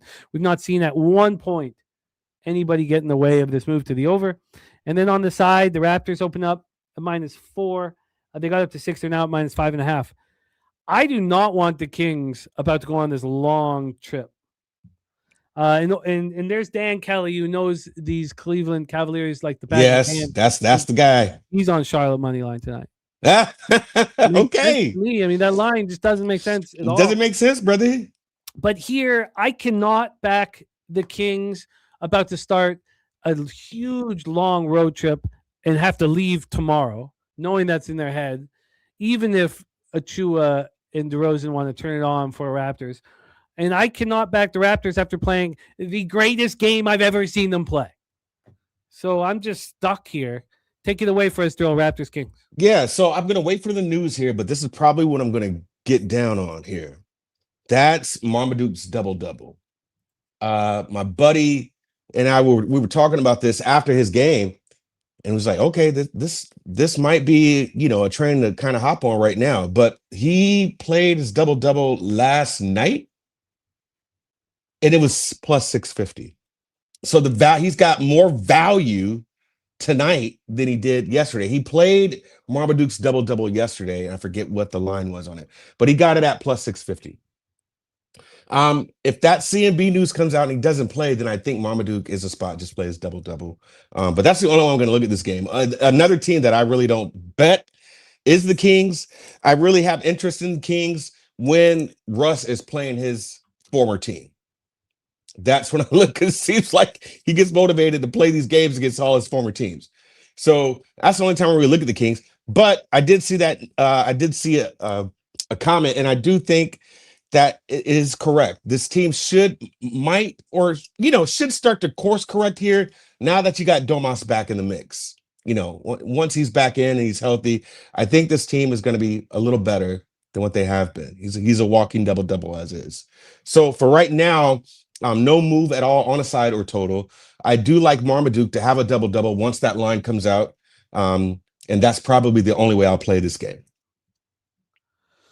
Yeah, I get it. I'm not going to play this game. I just what's been working is just keeping everything so clean in NBA, and just here if both sides have a reason that why I can't back them, then I won't back them. I think that the Sandro. Yeah, I've got Sandro here, but just he's 11.5 points. His rebounds is at 6.5, minus 122 to the over. They're not offering a double-double there. Not offering a double-double. Yeah, I'll probably see it in my specials with my local, but I'm just gonna wait. They're waiting for that CMB news. That's I bet you it's available. I would not be surprised if 365 just has no concern whatsoever. Let me just quickly see if they've got this up here. Wow, this is going to be a light card for me, which I am not pleased about. The double-double for Sandro is available right now, plus 475. Double-double? Yep. Well, that's the direction I'll go. I can't play it because I don't have it on my book, so I won't make that official. But the second that I do have that with my local, I'll make it official. Tweet it out here. Jermaine going to play DeRozan 15+ points. A BI under 6.5 boards. Jermaine said Sabonis is washed. You could be onto something, man. But that you can't tell me that team is not going to be a little better once he's back. God, what a funny trajectory the Kings seem to always have. SBK says Boyle's thumb stays aggravated. Sandro, a look again. He's also on Ingram 25 plus at plus 155. Okay. And Spenny says another spot for Precious. Just like DeMar. He should let them boys have it. Well, we moved on Precious against the Knicks. You did that last week. You sure did. You sure did. That almost cashed by the end of the first quarter. Cashed 2 minutes in the second quarter. Yeah, you're right. Seeing what, because maybe he's right that his spot. Now, again, that was also predicated on the fact that there was no Sabonis. We know what Sabonis does. He just cleans everything up here. The points and the rebounds we got for Precious was what? God, it's 12.5 right now. Look at the change since Sabonis is back. I'm gonna Oh yeah, SBK. He was traded from the Raptors. That's why we're looking at Precious can't step up, but I would. The reason why I moved on, and I rarely have anything to do with play Robs was just no Sabonis. We knew he was going to step up. Felt like a sleepy spot for the Kings because they had the Warriors on deck the following night. All right, let's review all action here. We have Darryl Rice, aka it's Derl. It's Darryl. The goods here with us. So Darryl's on Charlotte first half plus 1.5 at -110. He is on MPJ over 23.5 points and the Knicks minus 11.5. I'm going to join him on the Knicks. Very expensive. Very expensive. I'm going to be on the Hawks here as well. AM's also on the Hawks. Darryl's on the over 239.5 at -110. Darryl's on Trey Murphy over 3.5 assists. 3.5 threes at plus 122, and Duncan Robinson over 2.5 threes minus 152. Parlayed together at plus 258. And that concludes his card at this point. Yeah, you got the Trey Murphy and Duncan Robinson parlay too, right? Yep. Okay.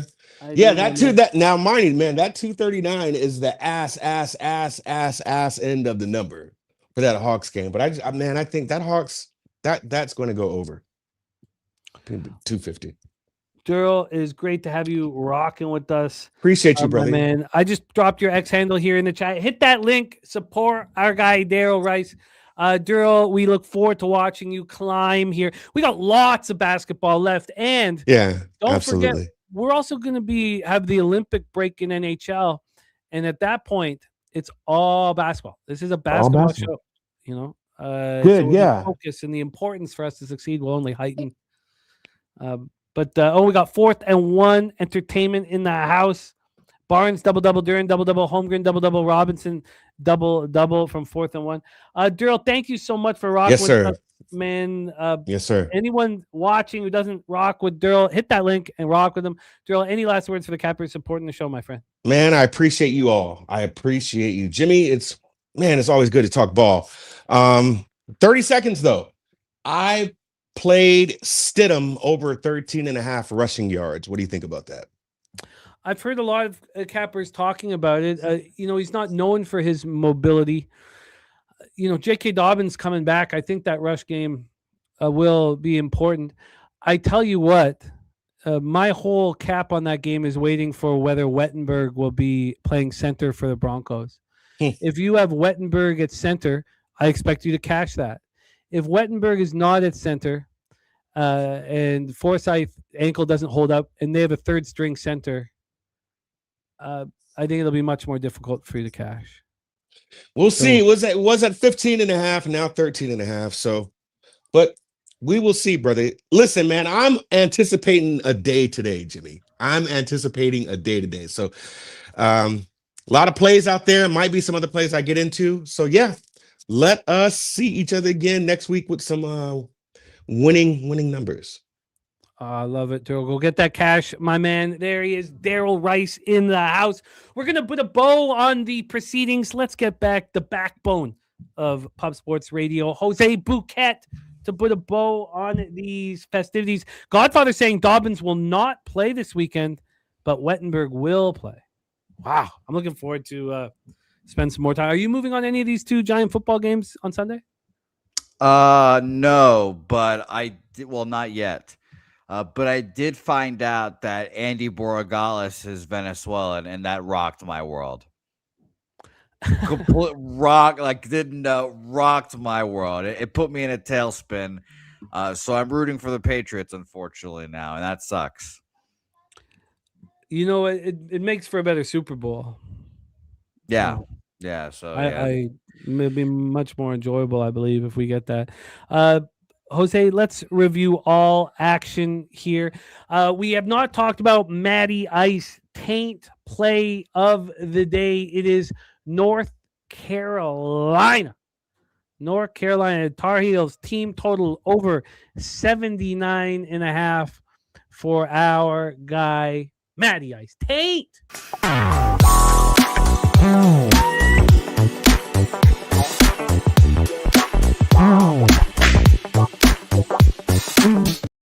He says he will also be on North Carolina to cover the spread. He says, I think they win by 20 plus.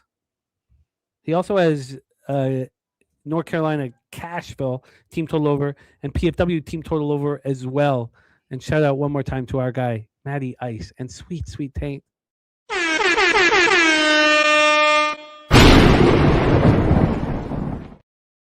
Respect play today, West Virginia plus 2.5. So we have Gorkel, we have Rez Mob, we have Billy Friedrich on West Virginia.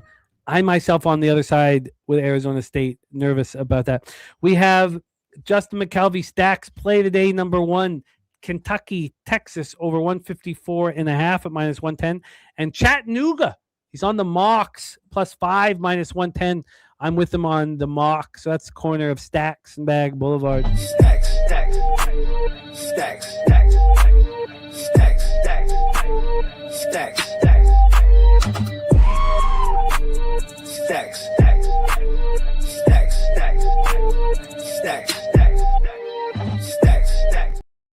We have the Nuke Worker on the Detroit Red Wings money line at plus 100, and we do have bad news because this championship-winning cornhole team will not be at Pub 5, sadly.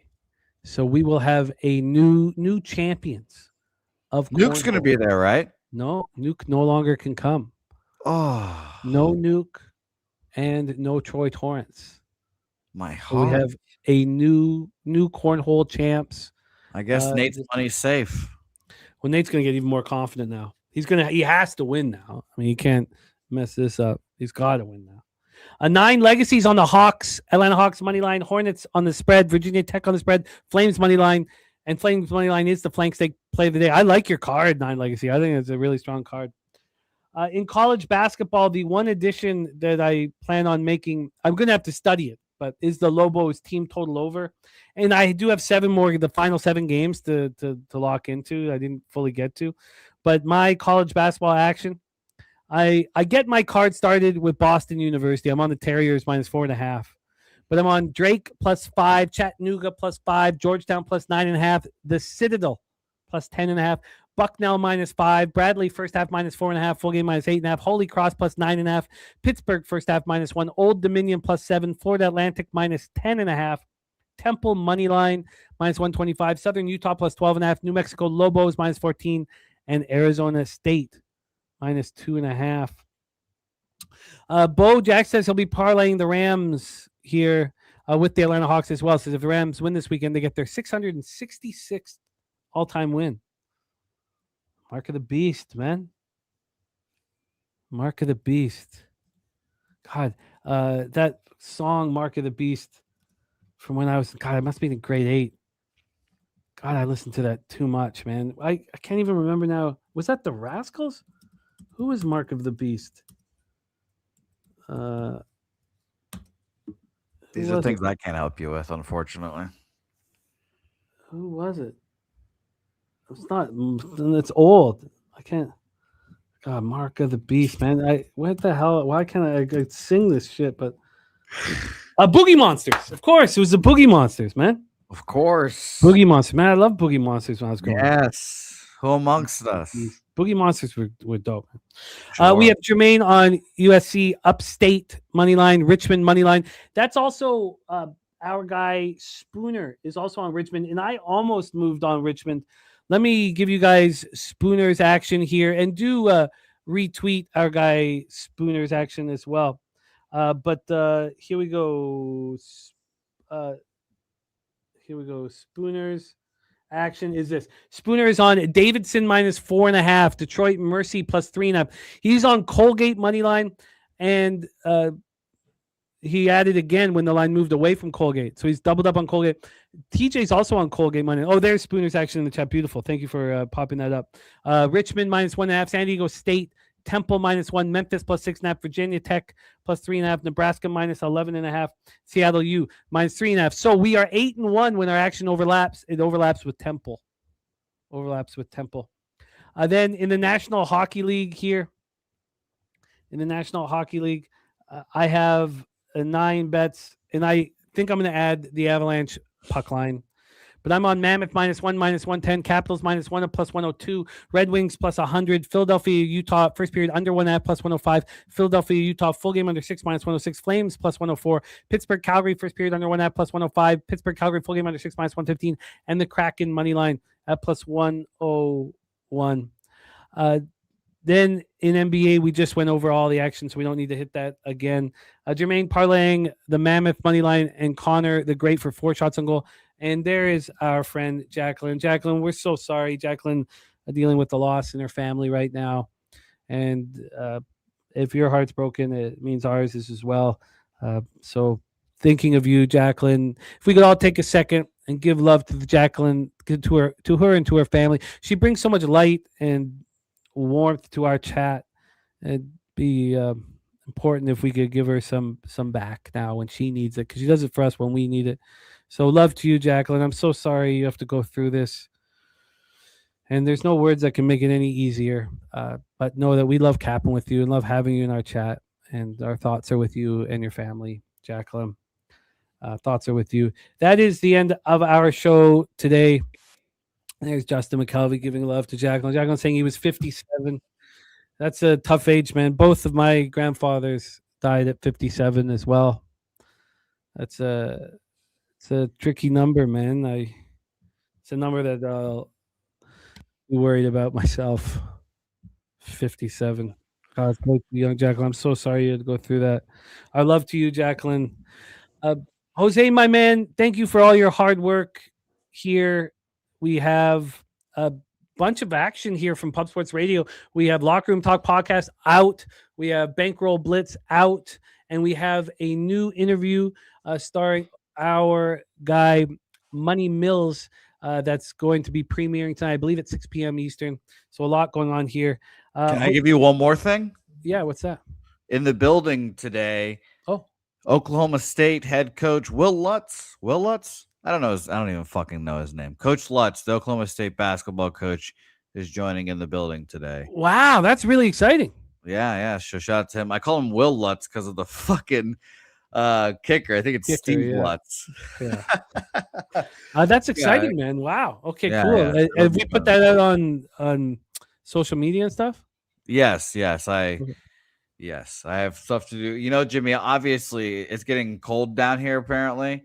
It's supposed to, big winter storm. So everyone fucking loses their mind down here. Yeah. And I have no toilet paper in the house now.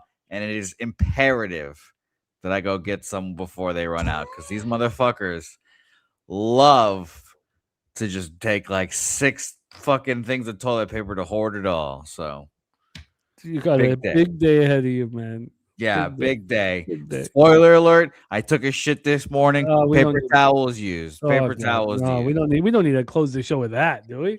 That's how we end the show. Yeah, we do. Indeed, we do. Oh God. Jose, take us home, my friend. Put a bow on the proceedings. Thank you all, Jacqueline. We love you. Our thoughts are with you.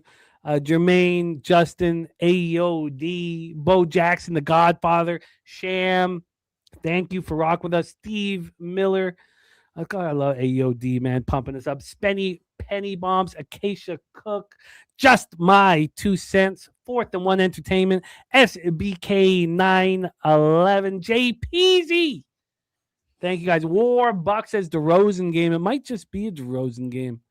Old Working Man, our guy Dan Kelly. Saturated Drewski. Thank you guys so much. Truly, truly, thank you. Jason Meyer, the El Dorado custodian. AJ Stogg still. Let's go get this money. Jose, lead us into the future, my man. Yep. Shout out to you guys. Godfather, let's pray we do not have a power outage. Let us pray that does not happen because Jesus Christ. Snowvid was not fun. Not fun at all, Jimmy.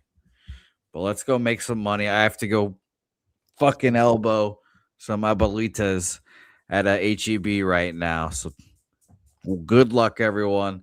Molly the dog's about to poop her pants. So let's find out what the day has for all of us here. Sure. So let's go. Leche. A los motherfucking bookmakers.